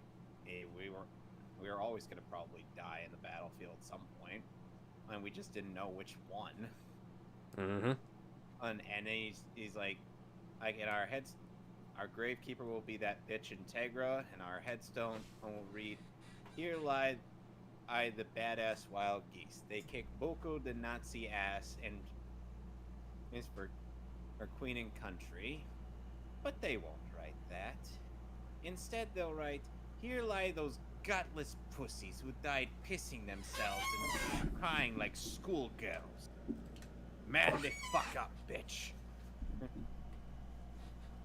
You who fight like a merc and you because you like it, and now you're going to die like a merc and like it. Yes, sir. Fuck." And then This is a very strange place to have a tense moment. And it's a beautiful field with all kinds of fresh flowers blooming. don't forget the final boss of Metal Gear Solid 3 had a tense. Oh yeah, that was great. Yeah. It's like you got 10 minutes to beat this boss.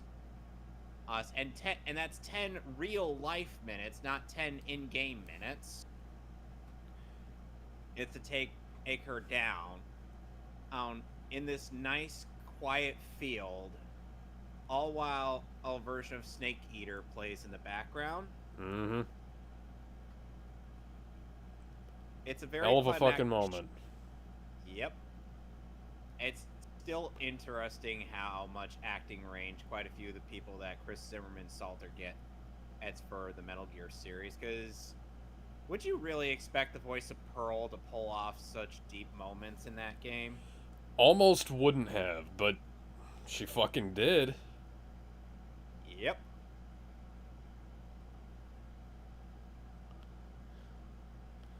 By the way, Captain America, the First Avenger, that's what wartime APCs looked like. even some of the movies you like still have some inaccuracies. Yeah. Ryan! There it is. You're the guy we're looking for, buddy. Come on. We gotta go home. There he is. Matt Damon. You are aware that Team America World Police's running gag is that Matt Damon and likes to say his name. Likes to Yes. refer to himself as his name. Like a Yeah, Pokemon. I remember that. Matt Damon, Matt Damon. Matt Damon.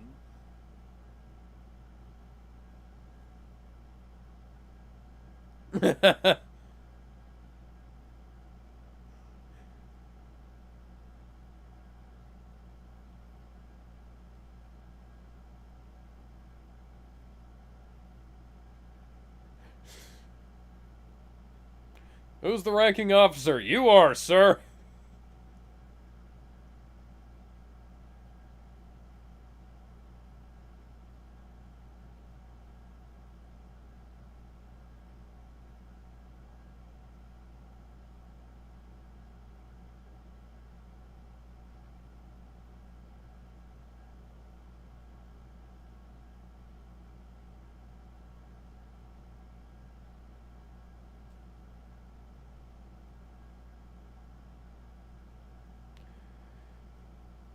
You know, Matt Damon was also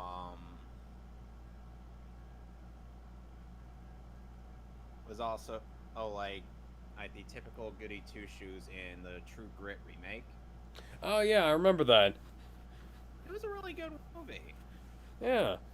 Jeff Bridges was perfectly cast as the anti-hero, unlike John Wayne in the original. Yeah, that wee bit strange. But then again, John Wayne was like the popular choice. Yeah. They cast him in the fucking Conqueror because of that. John Wayne repeatedly said that he hated that movie and hated it being in that movie, and he looked back on the movie and he hated it even more.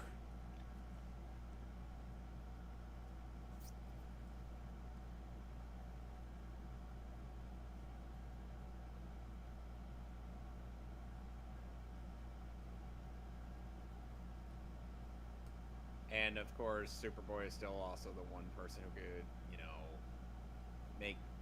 make friends with a shark voiced by Sylvester Stallone. Yeah. Book read. Hold on a second, Nanaue. He just corrects it by flipping the book up right side up. Superboy friend. Wait, you're friends with a shark? Ryan. Yeah, I was about to say.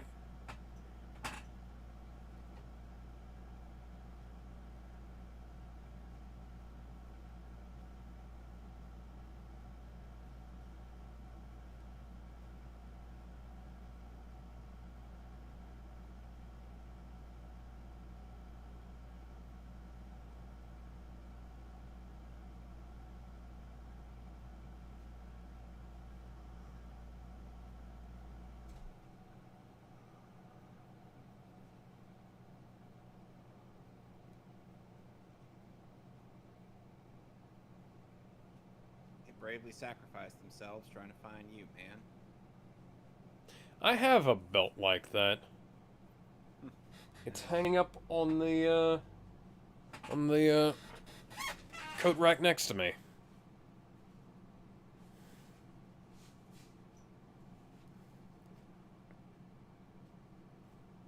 I don't have that particular harness that's used to hold it up. I have a more recent harness. But I got that belt because it actually fit me, unlike the rest of the belts at the Army Navy store. You want to know something weird about the film? The film Full Metal Jacket. Yeah? Like during the filming of the scenes where they're out in the battlefield, it's like, well, they're obviously in like Vietnam. It's like there's this like one scene where they're out in like a bit of a tense battle, and then you hear Surfin' Bird playing in the background. That was bizarre. Then again, it might have been just on the radio at the time. Because, you know, you can't really control what broadcasts on the radio. As much as I wish I could. Actually, you kind of can, but you can only do it on a limited number of stations within a limited range. Yes. I actually have a radio transmitter that works like that. It's kind of a neat little device, although in the age of Bluetooth speakers, it's not exactly the most useful, and it only controls what's being received on 3 different stations. So, otherwise, I'd use it to broadcast something other than the same kind of bullshit pop music that always plays on the radio at work. Luckily, I always have a radio station that plays the classics. Recently, I heard. Yeah, this is between. Sandman. Oh God. Yeah, the classic rock station near me started playing Linkin Park recently, and I realized that Hybrid Theory came out in 2000, and I felt old. So would you say you have wrinkles on your wrinkles? Yeah, I am Matt Damon in the thumbnail of this movie, of this video, rather. Let me see.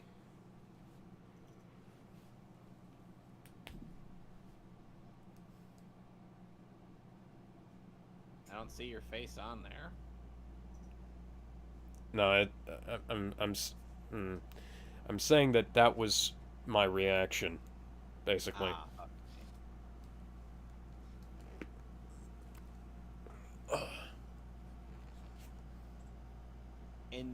In case, and if you ever see Full Metal Jacket, you'll be able to identify what was shot first and what was shot second. Just take a wild guess. The second half was shot first, and then the first half was shot second? Yep. Hence why our main character has a full head of hair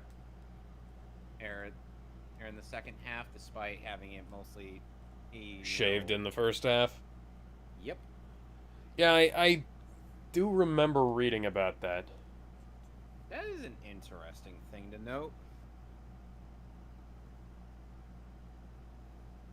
I know people won't usually only remember the first half of that movie, but it is a good movie all around. Yeah, it's a good movie all around. First half is obviously more memorable. Yeah. Because, let's face it, Arlie Ermey. Oh, yeah. He was also, I believe he was also in G.I. Joe at some point. If he wasn't in G.I. Joe at some point, he should have been. Sergeant Slaughter was in G.I. Joe.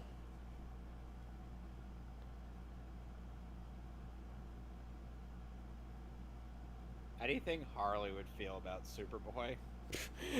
I think she'd be falling all over him and then realize he's not into girls with white skin, but rather green.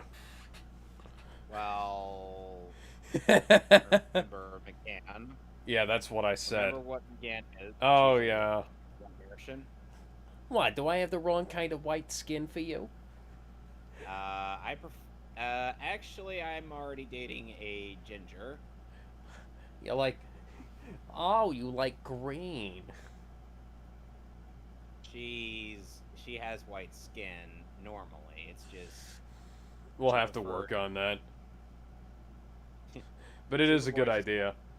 Superboy's just kind of awkward with Harley. You know, I never got a chance to flight with the Man of Steel. Guess the boy is gonna have to do. Oh, I'm 15. No. If it's in the 2020 mission, he would be 2. Or roughly around 2 years old. I'm like I'm 2. I may look. Look, I may look like I'm 17, but I'm actually 2. I was like, oh fuck.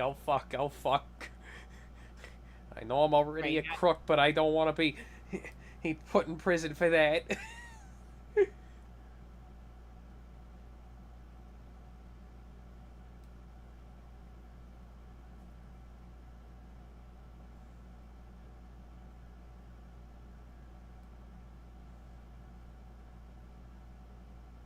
they're just gonna blow up the bridge.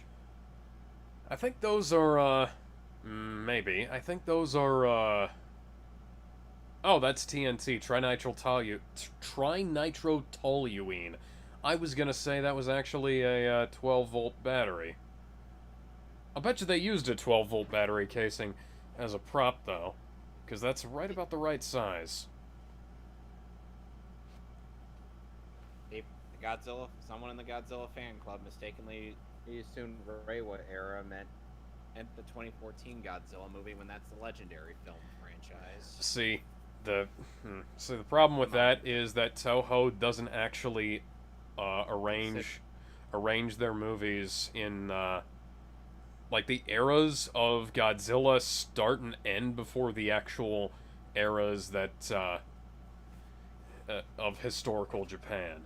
Like Yep. the Showa era ends early, then there's the Millennium era, then there's the Heisei. Showa. Showa, Showa. Showa, yeah. So it's Showa, Jamatata. yeah, Showa's just like how I used to pronounce it back before I knew Japanese as well as I do, and it's one of those things that's stuck around in my head. I have a vague understanding of the Japanese language. You probably have a better understanding of the Japanese language than a lot of people working as professional translators these days. Even though I can't translate Japanese. Well, I at least understand how it works. yeah. And you know the weird thing is like what's considered part of the Reiwa film series is supposedly the anime Godzilla trilogy, Which started before the Reiwa era did.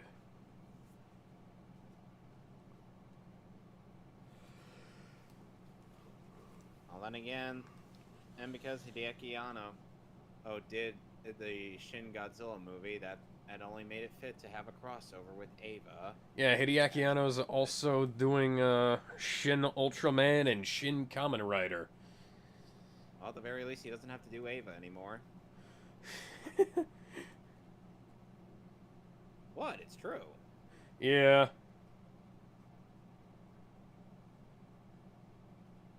Oh, Ava's already done and all over. And over with.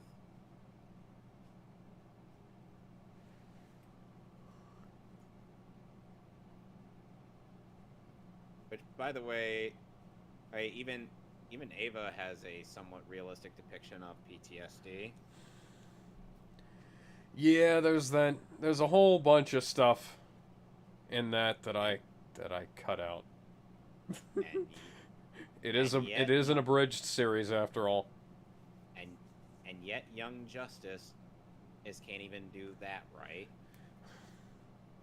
I would seriously love to know why somebody who is allegedly a professional writer would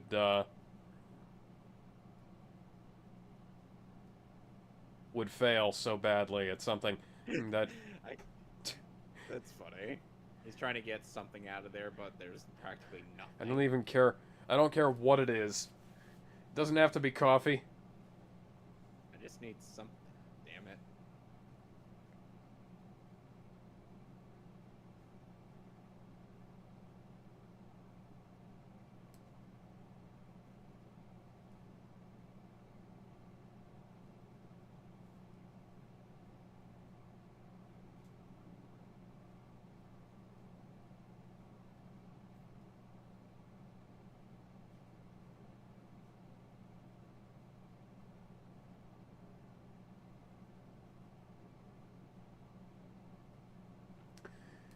Edith P. Aff is also the name of a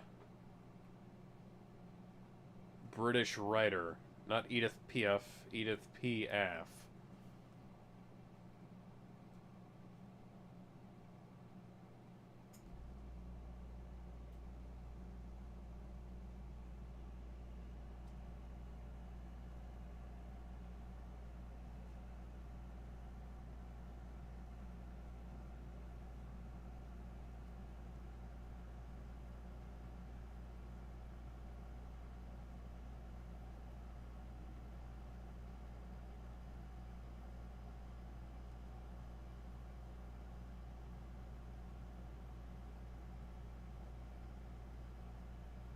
Yep.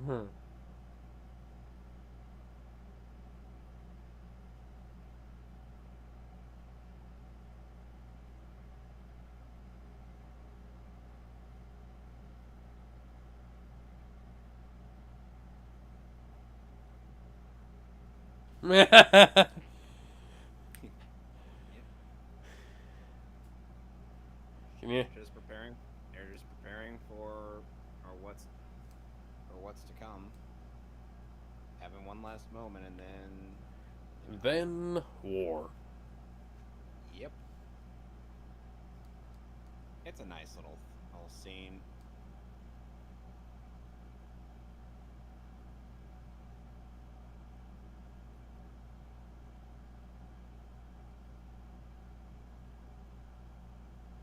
At the very least, for what I've written for the prophecy, yeah, I have Wonder Girl. Oh, at the very least, getting in some, trying to and get in something on Brother Blood, unlike the last time they fought. Which is, she tried restraining him, but then he shocked her. The next time she put her lasso on him, she just straight up went for swinging him around. Think that makes sense? She's not gonna be fooled twice. No, yeah, yeah.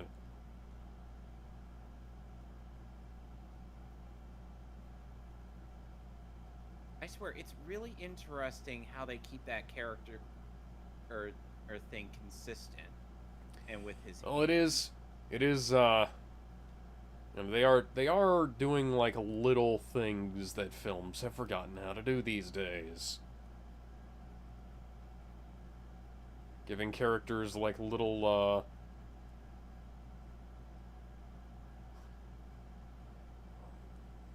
quirks about them that That are persist. consistent. Yeah, that persist throughout the film. These days, things like that just either get cut or overlooked.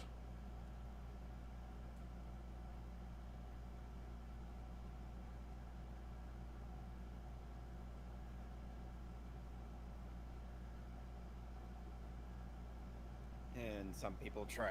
Yeah, try you. to tell me. People will try to convince me that Wonder Woman shouldn't use a sword and shield, and I'm like, I've watched Wonder Woman 84. When she doesn't use the sword and shield, things get dumb. granted, I grew up on the DCAU, and I've seen her consistently do well without a sword and shield, but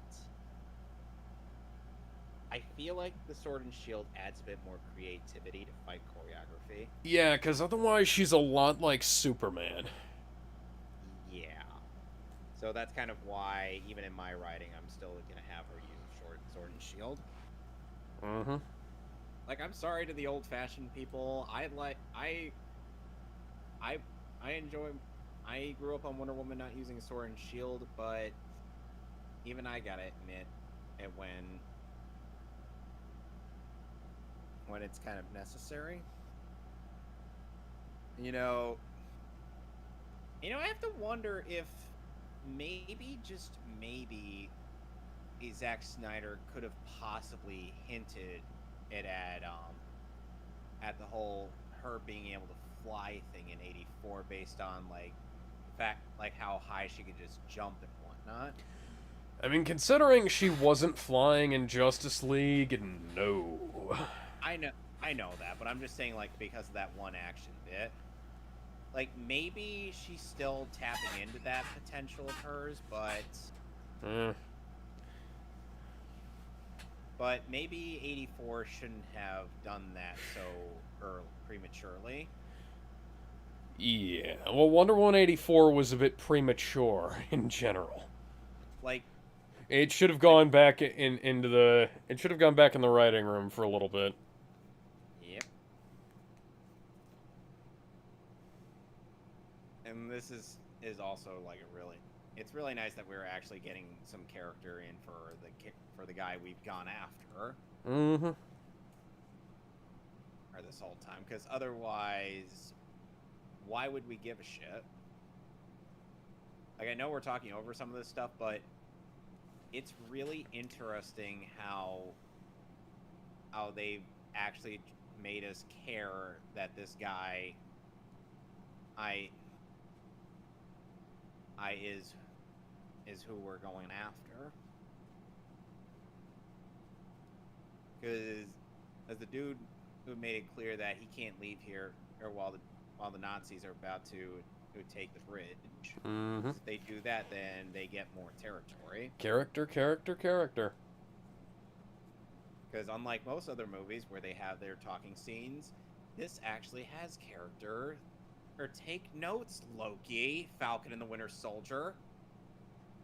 Oh, I fucking hate. You remember that one scene? There was that one scene where, like, Steve was explaining to Bucky why he wants to become a soldier like him in And hell, in the first Civil Avenger. War had and hell, Civil War had a neat character moment, and near the last third of the movie, Yeah. where it's like Steve and Bucky are just like reminiscing about the old days. Like, hey, do you remember that one girl that I was trying to hit on? What was her name? He's like, called her Da. And I'm like, that's sweet. This is nice. The whole Like, even Civil War, as much as you don't like that movie, it has some really, really good character moments. Also, they had they had a symbol for the Boy Scouts out in that an area where Steve Rogers was in at the beginning of the film. To which I'm like, okay, that's actually a nice attention to detail. Mm-hmm. And even Bob Vitz was like, "Hey, Cap needs some help here." Oh wait, never mind. That was some weird. That was a weird bit in the action. Like, Steve Rogers is getting his ass kicked, but then they're like, "Oh no, oh don't worry, he's fine."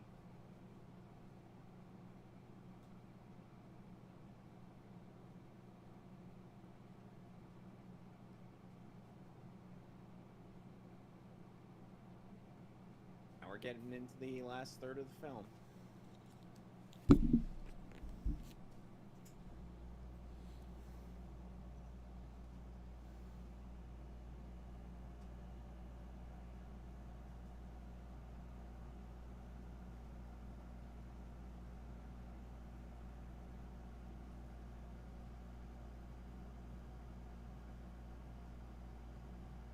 I wonder what that was he was spreading around there.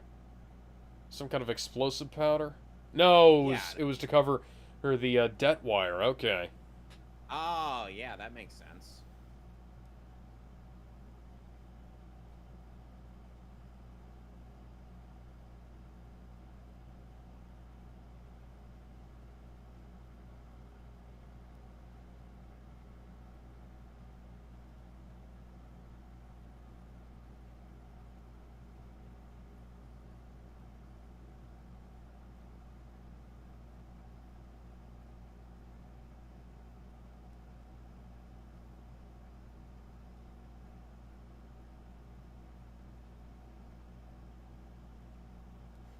Molotov cocktails.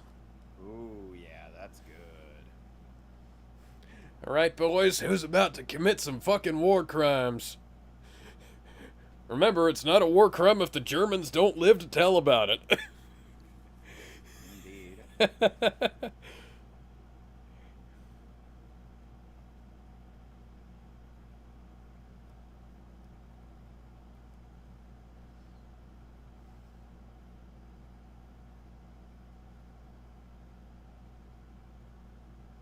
So, Alex, how much have I told you about... Or no, wait, never mind. Let's not get on that topic yet. And so... That's disgusting. No more disgusting than any of the other shit they've been doing, but, you know. At that point, they probably wouldn't care. You know, at the very least, with Superboy and the Suicide Squad leading the charge, they could actually take on Starro. That would actually be, you know, kind of a decent matchup. But And here's the thing, Superboy has led the Suicide Squad before in the comics. yeah, I remember that. I remember you telling me about that too. So yeah, it's not out of character for Connor to sign on with Amanda Waller. Especially considering in our universe, he's grateful to Waller.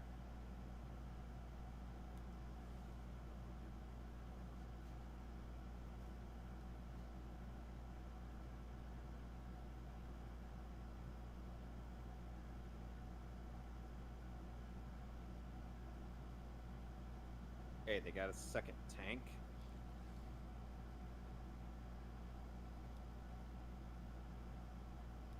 So how much of Full Metal Alchemist have you seen? I read the whole thing. So you saw Fuhrer Bradley take out a tank with Yes. with The entire... his sword. Yes. The anime made that fucking epic.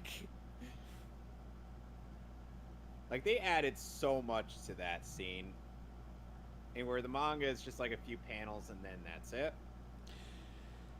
Yeah, that's one of the good things about a good anime adaptation. You'll get expansion on stuff that needs it. Unfortunately, a lot of anime adaptations just wind up expanding things, period. Puro, what the fuck are you doing? Because you wonder why I call Puro Studio filler. As much as I love the Bleach anime, yeah. Limit yourself to Wait. 26 episodes a year, guys. They never do that. They haven't learned their lesson because they're still running in Boruto and Black Clover. Yeah, I was gonna say Black Clover is a 52 episode a year show. It's moving really That's not- slow. The manga's actually really good, but you'd never know that from watching the goddamn anime. And here's the sad thing: the dub is still objectively better. Because I know. Asuka doesn't sound like a goddamn car engine. Yeah, I was gonna say, and it's like it doesn't sound when the lead character is speaking, and he doesn't sound like they're revving up the guitar at the holy shit at the start of Kickstart My Heart.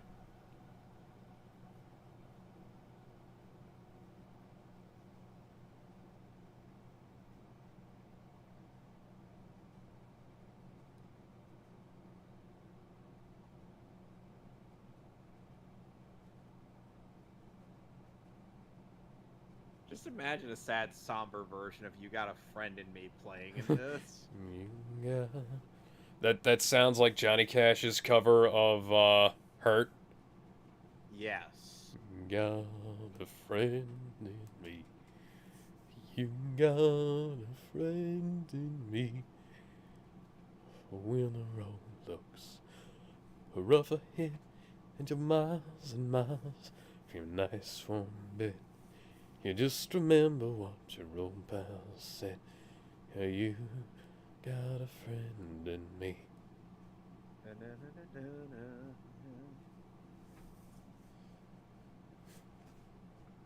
There are several copies of Toy Story 4 at the clearance store. Never buy a single one. Oh, too late. Fuck. It was $2. No. No, no, no, no, no.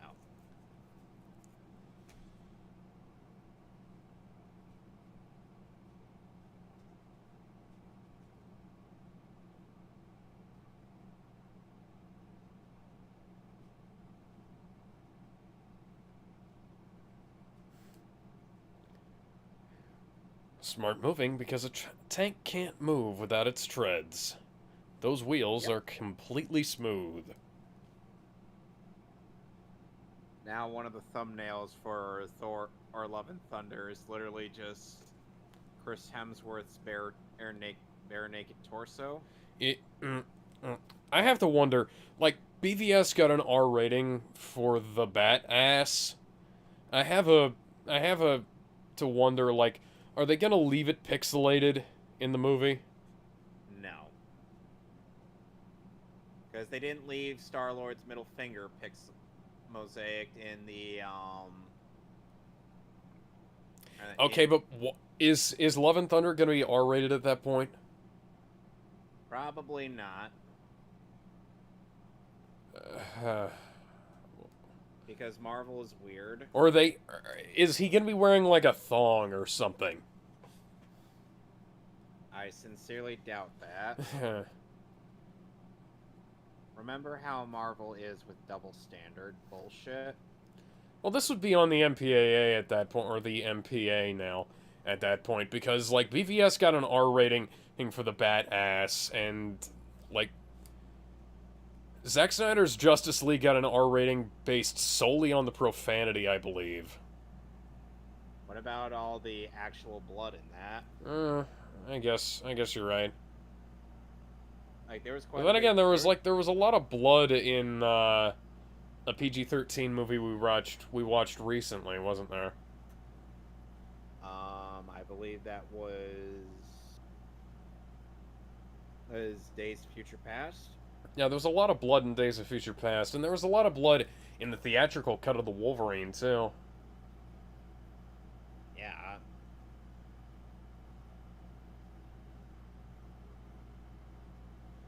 Oh dear. 20mm flat gun, not a great way to go. Ouch.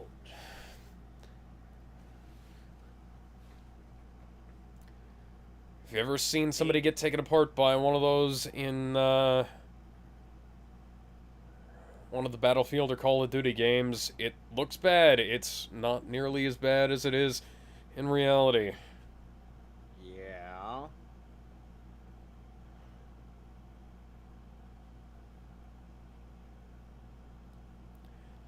Like the hole in that guy's torso opening up, and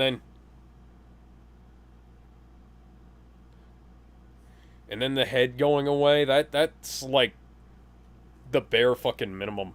That's some bad shit. Yep. And the Germans gave us shit for the fucking shotguns in World War One. Come the fuck on. Fuck off. You guys invented fucking mustard gas. By the way, you want to know? Oh, what was something I kind of imagined, and for part of the Cold War saga, What? recruiting Jay Garrett, Ted, Jay Garrett, and Ted Cord? No, Ted Cord is not during the Cold War. Jay Garrick. Jay Garrett. And, Who's the original Green Lantern? oh, fuck. He's the dad of Jade and Obsidian, Alan Scott. Yeah, Alan Scott. I kind of feel like we gotta leave Alan Scott out of this, because, like... Yeah, but here's the thing. We kind of need to have something for Alan Scott, even if it's, not involved with this, since we do kind of have to set up the fact that we have Green Lanterns on Earth. I mean, that... Or do you want to just omit him altogether? I'd say... Yeah, just... Oh, shit. So just get rid of him skip straight to Hal, yeah. Yeah, just imply his existence and then just skip straight to Hal. That's kind of... I don't even know if I'd imply his existence. You could probably get away with it as being like an alternate universe thing, but, later on towards the multiverse saga, but... Yeah, that might make sense. Yeah, but then again, we don't have a love interest for Kyle Rayner at that point, so... We can at least have, Hal's Carol, who becomes Star Sapphire. Yeah. That's a shame, because I like Jade and Obsidian.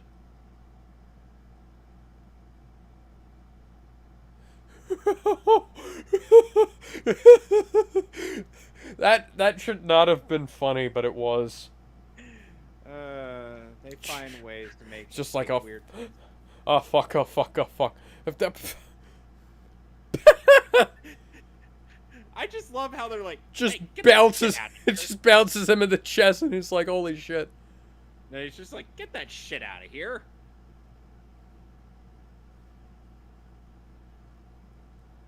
Like with the fact that he didn't panic when discarding the grenade. Yeah, I'm not thinking it's like, holy shit, holy shit. I'm thinking it's like, oh, fuck. He's like, get that shit out of here. Here comes the tank. Here comes the tank. Ach nein, the Nazis are coming. Yeah.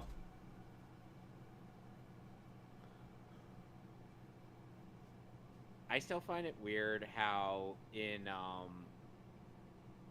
between the first 4 episodes of Hellsing Ultimate and then episodes 5 through 8, we changed Zoran Blitz's voice actress in between, just because they couldn't get Helena Teller back.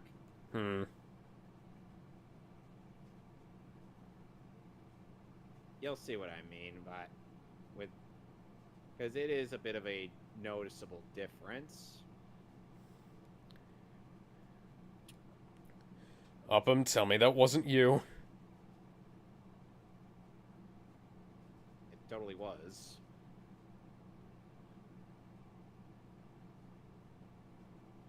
I mean, I can tell you've seen. Oh shit! Oh, he's shot right through the throat.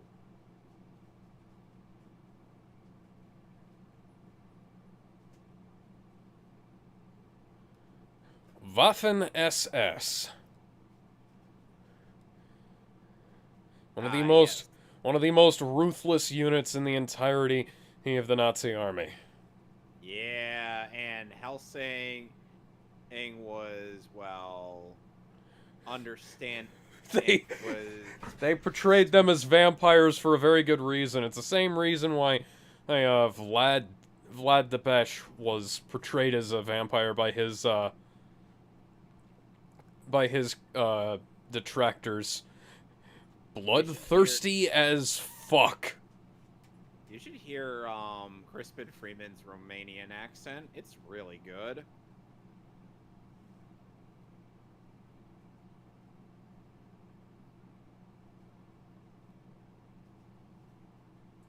No, Crispin, no. It should sound like this.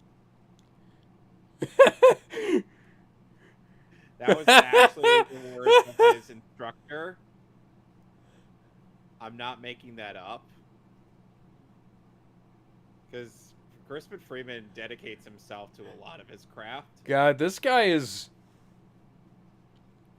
The nerd is gonna save the day here.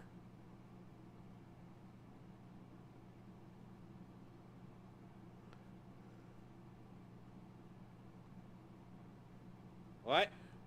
Go, go, go, go, go. Swallow your pride and fucking go. Get angry at the fear. If you're angry at the fear, you're not afraid. Except for Batman. Well, But then again, he's Batman. yeah.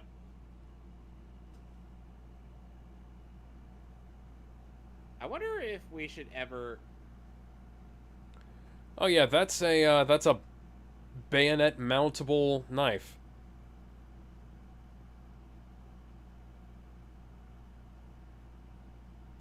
Oh!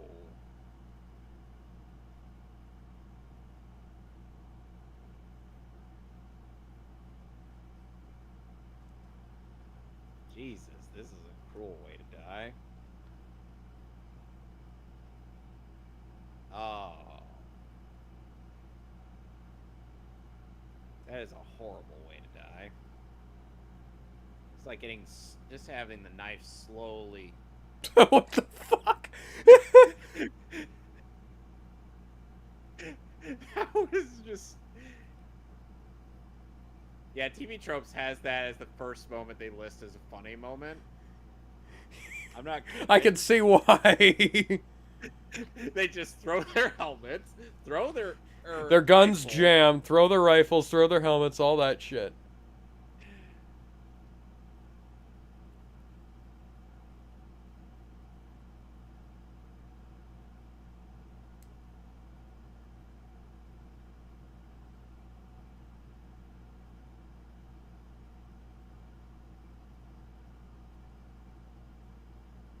He's like, Oh. yeah, that guy's too scared to shoot me.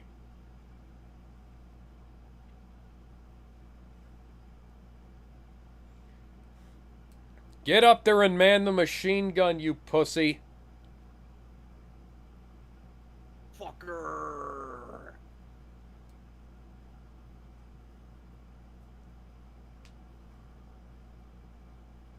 He then turns into Super Mecha Death Prince. It just goes, fucker. Fuckers! Fuckers! Watch your fucking language. What's your fucking language? Fucker.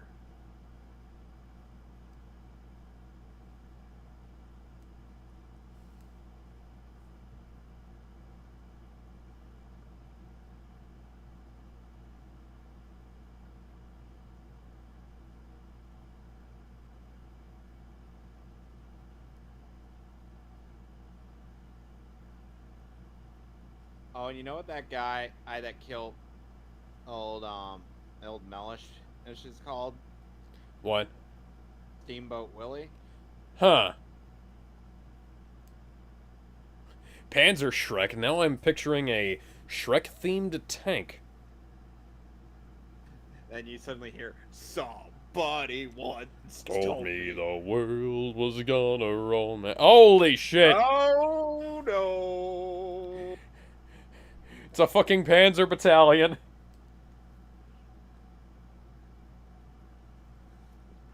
Yes, I am going to get through this commentary by quoting Sabaton songs.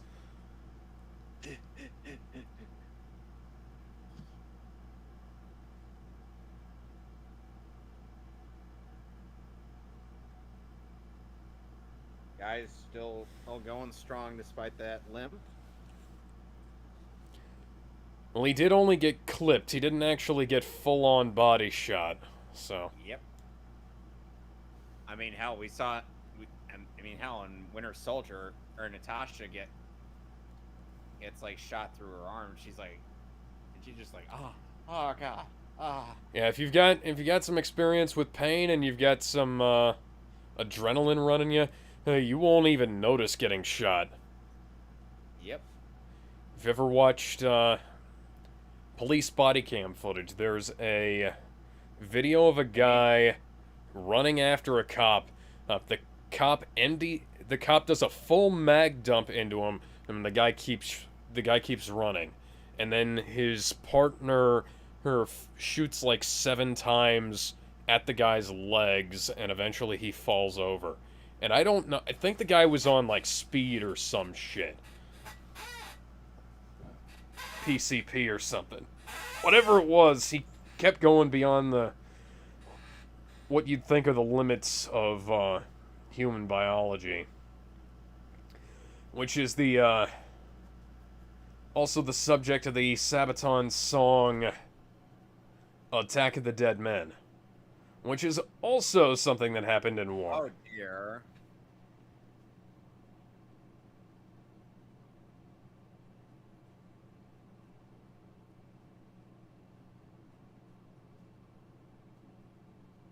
Shit. Boy, you just keep getting shot, don't you? He's gonna go out like Boromir in Lord of the Rings. Or Barry Burton in that one Resident Evil movie. We don't. We don't talk that. about the live-action Resident Evil movies. Or the live-action TV show. That ties into the video games, but Albert Wesker is black somehow. That's stupid. They're stupid. They couldn't have just Stop. come up. They couldn't have just come up with an original villain. No, we have to bring back Albert Wesker. For the umpteenth millionth time. Oh.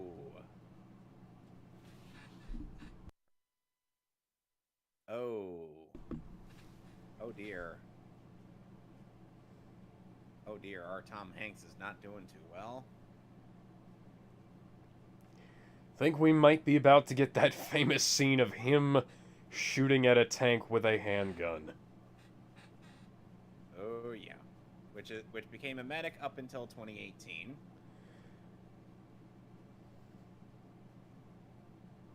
What? Uh, what? I have the TV tropes page open. Yeah. I like how the, I can't remember what the technique is called. Oh, but I like how, Spielberg kind of, like, uses... He does something that creates, like, these vertical smears across the screen. Whenever stuff like this happens. No wait, it became a meme. No wait, a him versus the tank became the subject of object labeling memes in 2018. Oh, yeah. So it was. That was when it started. It's a big chunk of tank tread up there. And I like how the frame rate kind of slows down and then stabilizes. Because it helps create this feeling of disorientation. Peter Jackson used something similar in his King Kong movie, but I think I'm safe in saying that it wasn't nearly as effective. He didn't use it quite as well. I love that King Kong movie. Oh, it's a good movie, no doubt, but I was just saying that, like, it's... It made Jack Black charismatic. Jack Black, now would be a good time to get charismatic. That's my secret, Cap. I'm always charismatic.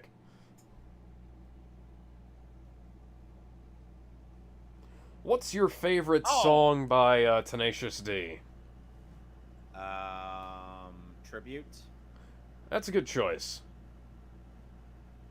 This is not the greatest song in the world. No. I like the one, I can't remember what it's called. I like the one that goes, "'Tis I who fucked the dragon." The greatest song in the world now. Yep. Here we go.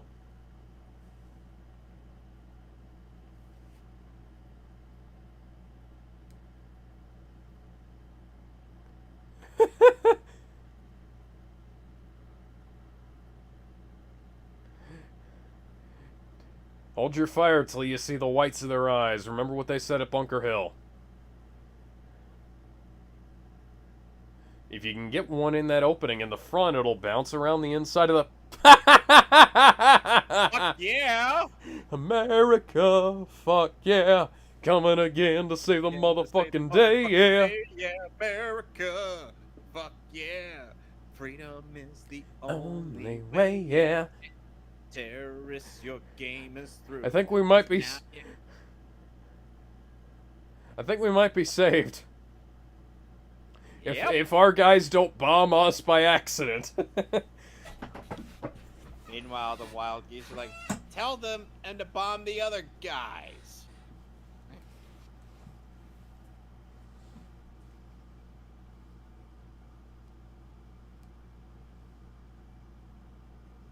Ah! It's the guy! It's the guy from earlier! And he shot him. Oh.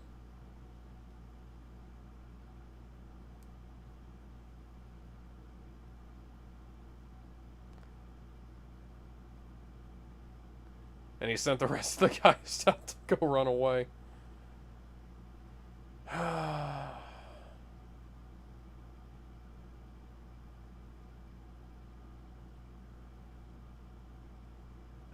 Tom Hanks is not long for this world. I imagine in his next life he'll be a toy or a small boy. A plastic and wool toy. Where he'll be a buddy to beat up with Tim Allen.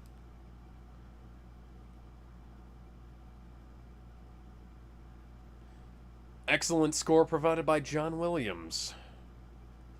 Yep. Matt Damon. John Williams, who has thankfully never fallen to the lows of reusing his own material in such an obvious and painful way as Danny Elfman. Oh, God. At least Danny Elfman. Although if you listen to a lot of John Williams, you will notice that there are some similarities between the styles of some of the things he does. Between Indiana Jones and Superman. I was also thinking of between Harry Potter and some of the stuff in the Star Wars prequels, but yeah. But it's also, you know...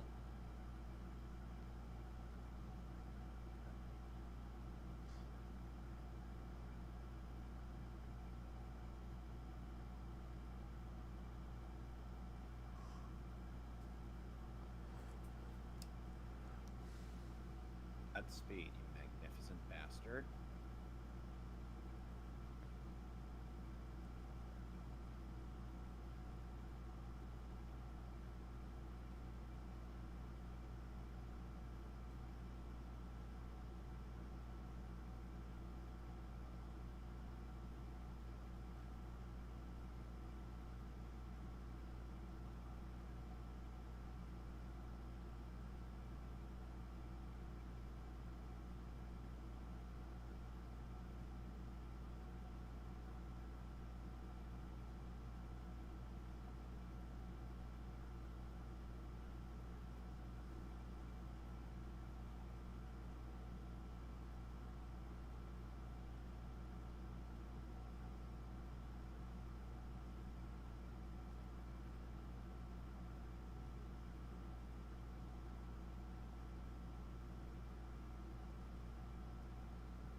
It really is quite amazing that a movie like this won as many awards as it did. You know, because like Indeed. nowadays you don't really No, it- see genre movies, because this is a war movie at its heart. Yeah. Right, nowadays you don't see genre movies like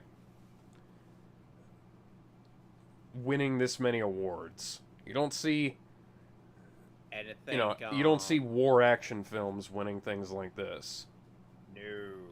And granted, they don't put as much effort into any films these days as they did at even Meanwhile, 10 years ago. But Zack Snyder's like, I try my damnedest, and all you people do is give me grief.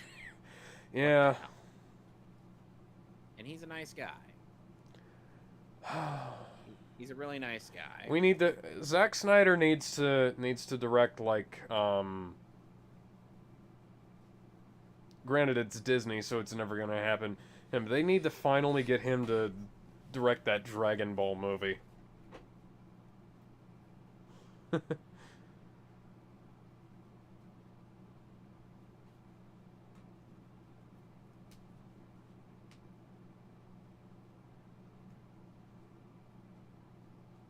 It was interesting how we thought the old man was Tom Hanks, but in reality it was Matt Damon. That was an impressive decoy protagonist thing. Yeah, Kind of like in The Godfather, where we thought it was Vito, and then it was Michael. Yep. That was an impressive ending scene in that movie. Like, most of it is just kind of, but then it really picks up at the end. Like, especially around the end.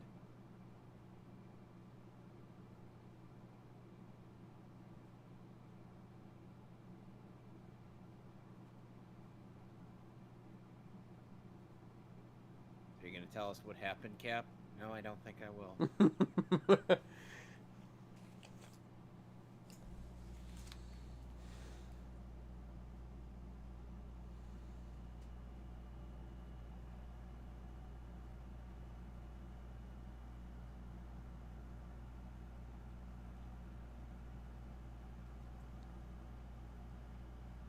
44 years since the war. 44 years more or less since the Well, since well, that this is anyways.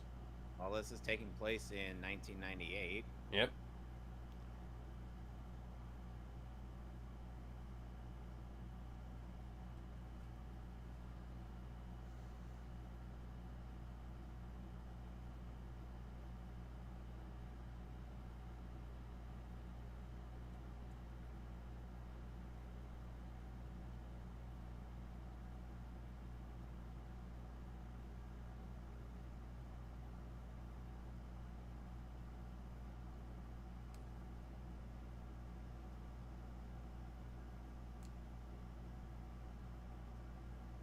Week after Normandy. Yep. Gives you a nice idea of the time span of the film, too. Yep.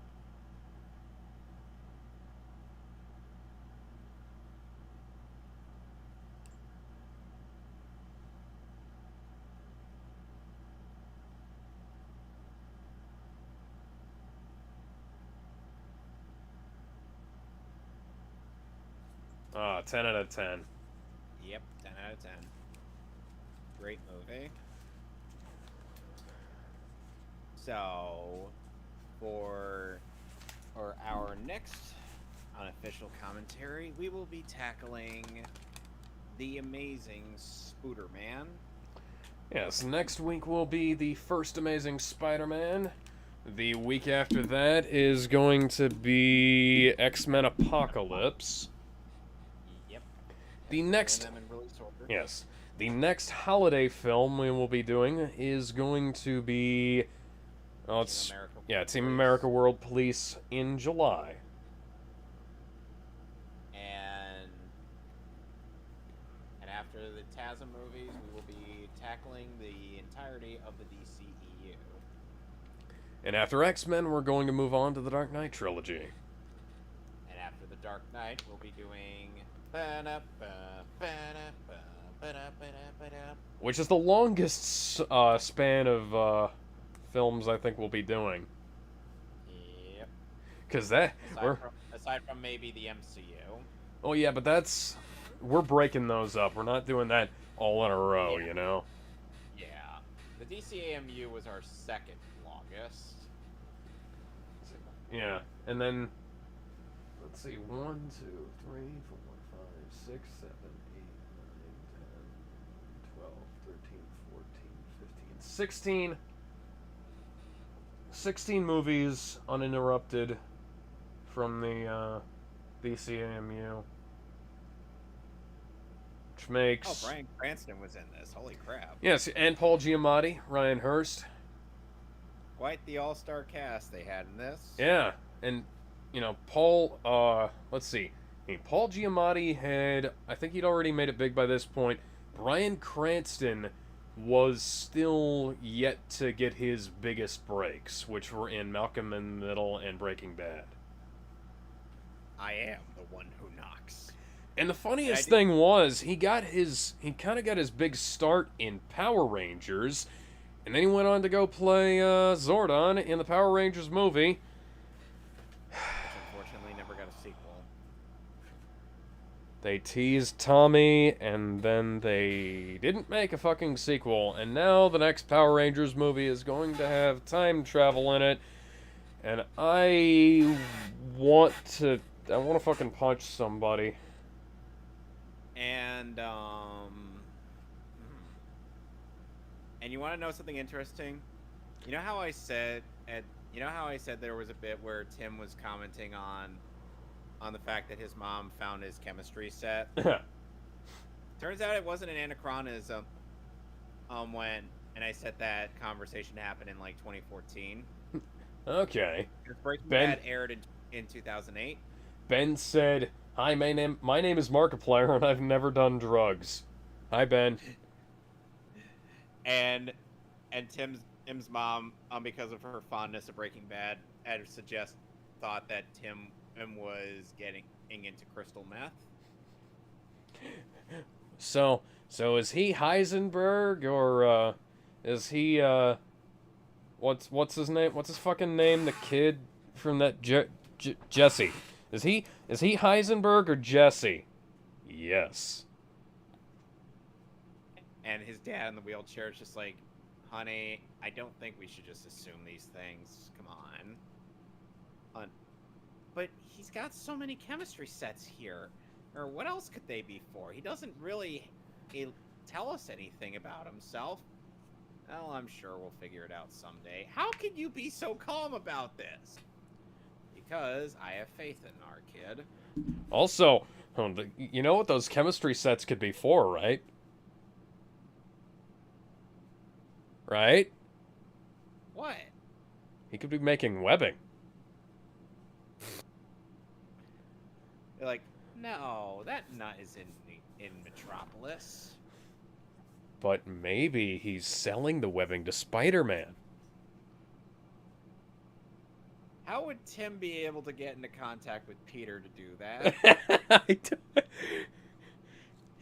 It's just Siobhan. That's actually pronounced Siobhan.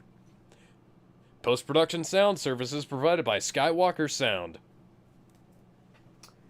And yeah, this movie was also put onto 4K back in 2018 when Paramount was actually releasing 4K? releasing combo packs. Nowadays they don't do that. You would not be able to get a Saving Private Ryan and collection if they released this combo pack today. Rather, if they released this movie on 4K today, it would just be the disc. You would not get the special features disc or the Blu-ray with it, which irritates me to no end because that means that if I want to watch Top Gun 2 on something other than a 4K player, I'm gonna have to shell out for another fucking copy that I honestly don't fucking need because I have too many copies of the first Top Gun already.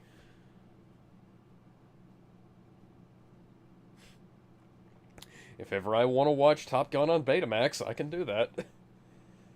How come 2 of the faces are edited but not the other 2? 0 out of 10, bad stream. Okay, we still have some time left in the credits, Ben. You can go ahead and suggest to me what the other 2 faces are going to be. Yes. Tell me. Tell me! If he doesn't tell us, then... And we're just gonna end it there. Yeah. I was gonna suggest that Matt Damon's character would be just Matt Damon. And from Team America, that might actually work. But I need to know what the other one's gonna be, Ben. No, this is up to Ben. Ben has to say it. Come on, Ben. Ben, don't be a pussy.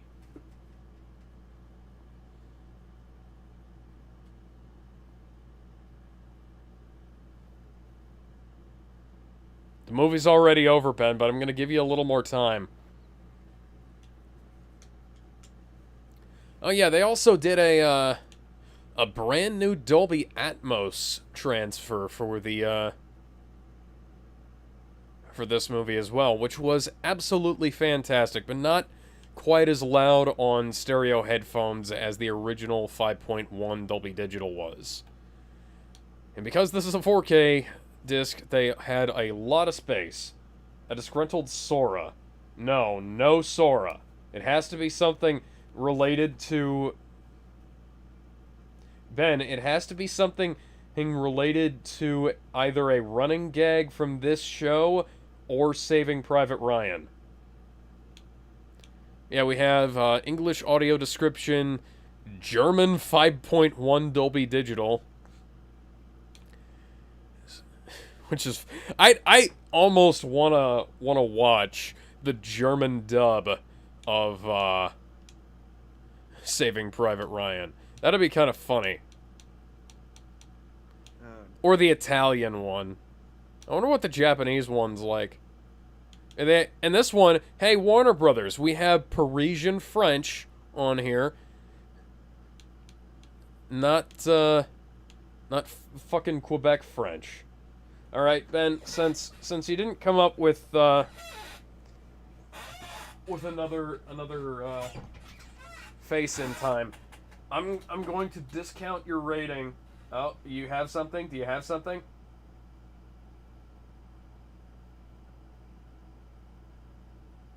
Say it, man. Say it, or else I'm gonna just suggest 2003 Mikey. Amber Heard.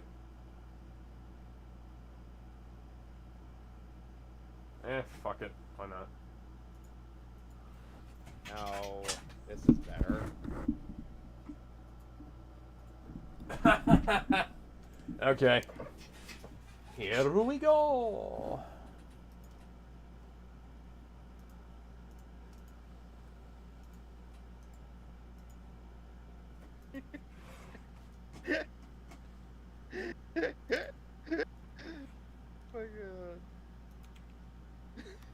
Ed loves this. Oh my god.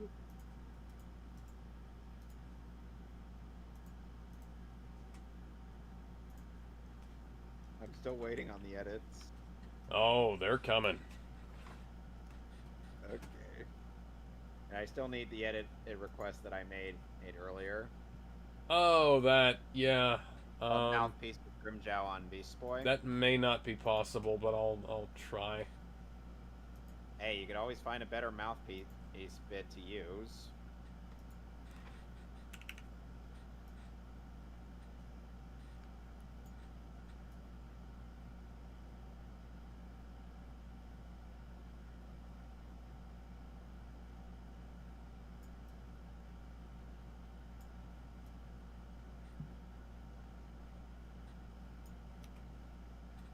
Why does Matt Damon look like Gary Busey?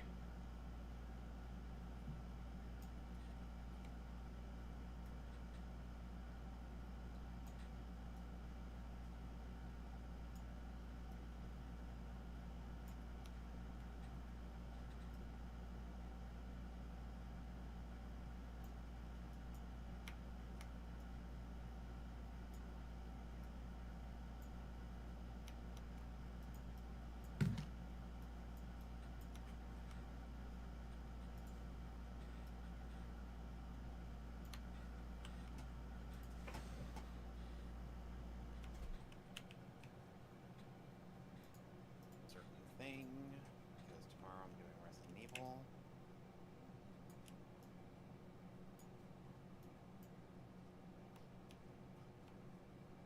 Okay, and the system.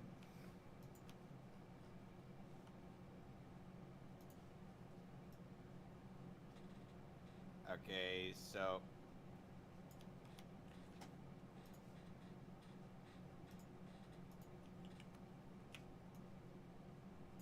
which one of these people on the poster is Matt Damon? Alex? Hang on, I'm working on it. You'll find out when I'm done. Okay. Oh, boy.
The Nightmare Woody image come from? I just Googled it. I don't know.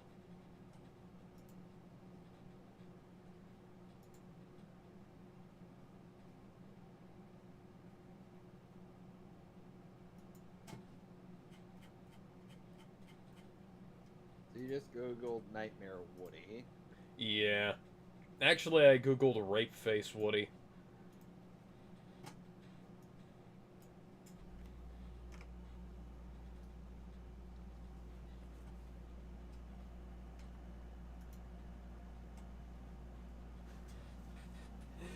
All right.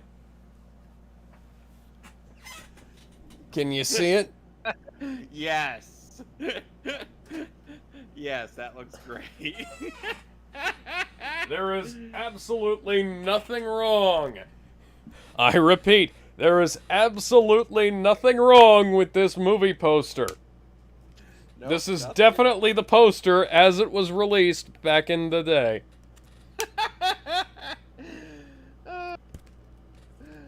Please tell me. Oh my god.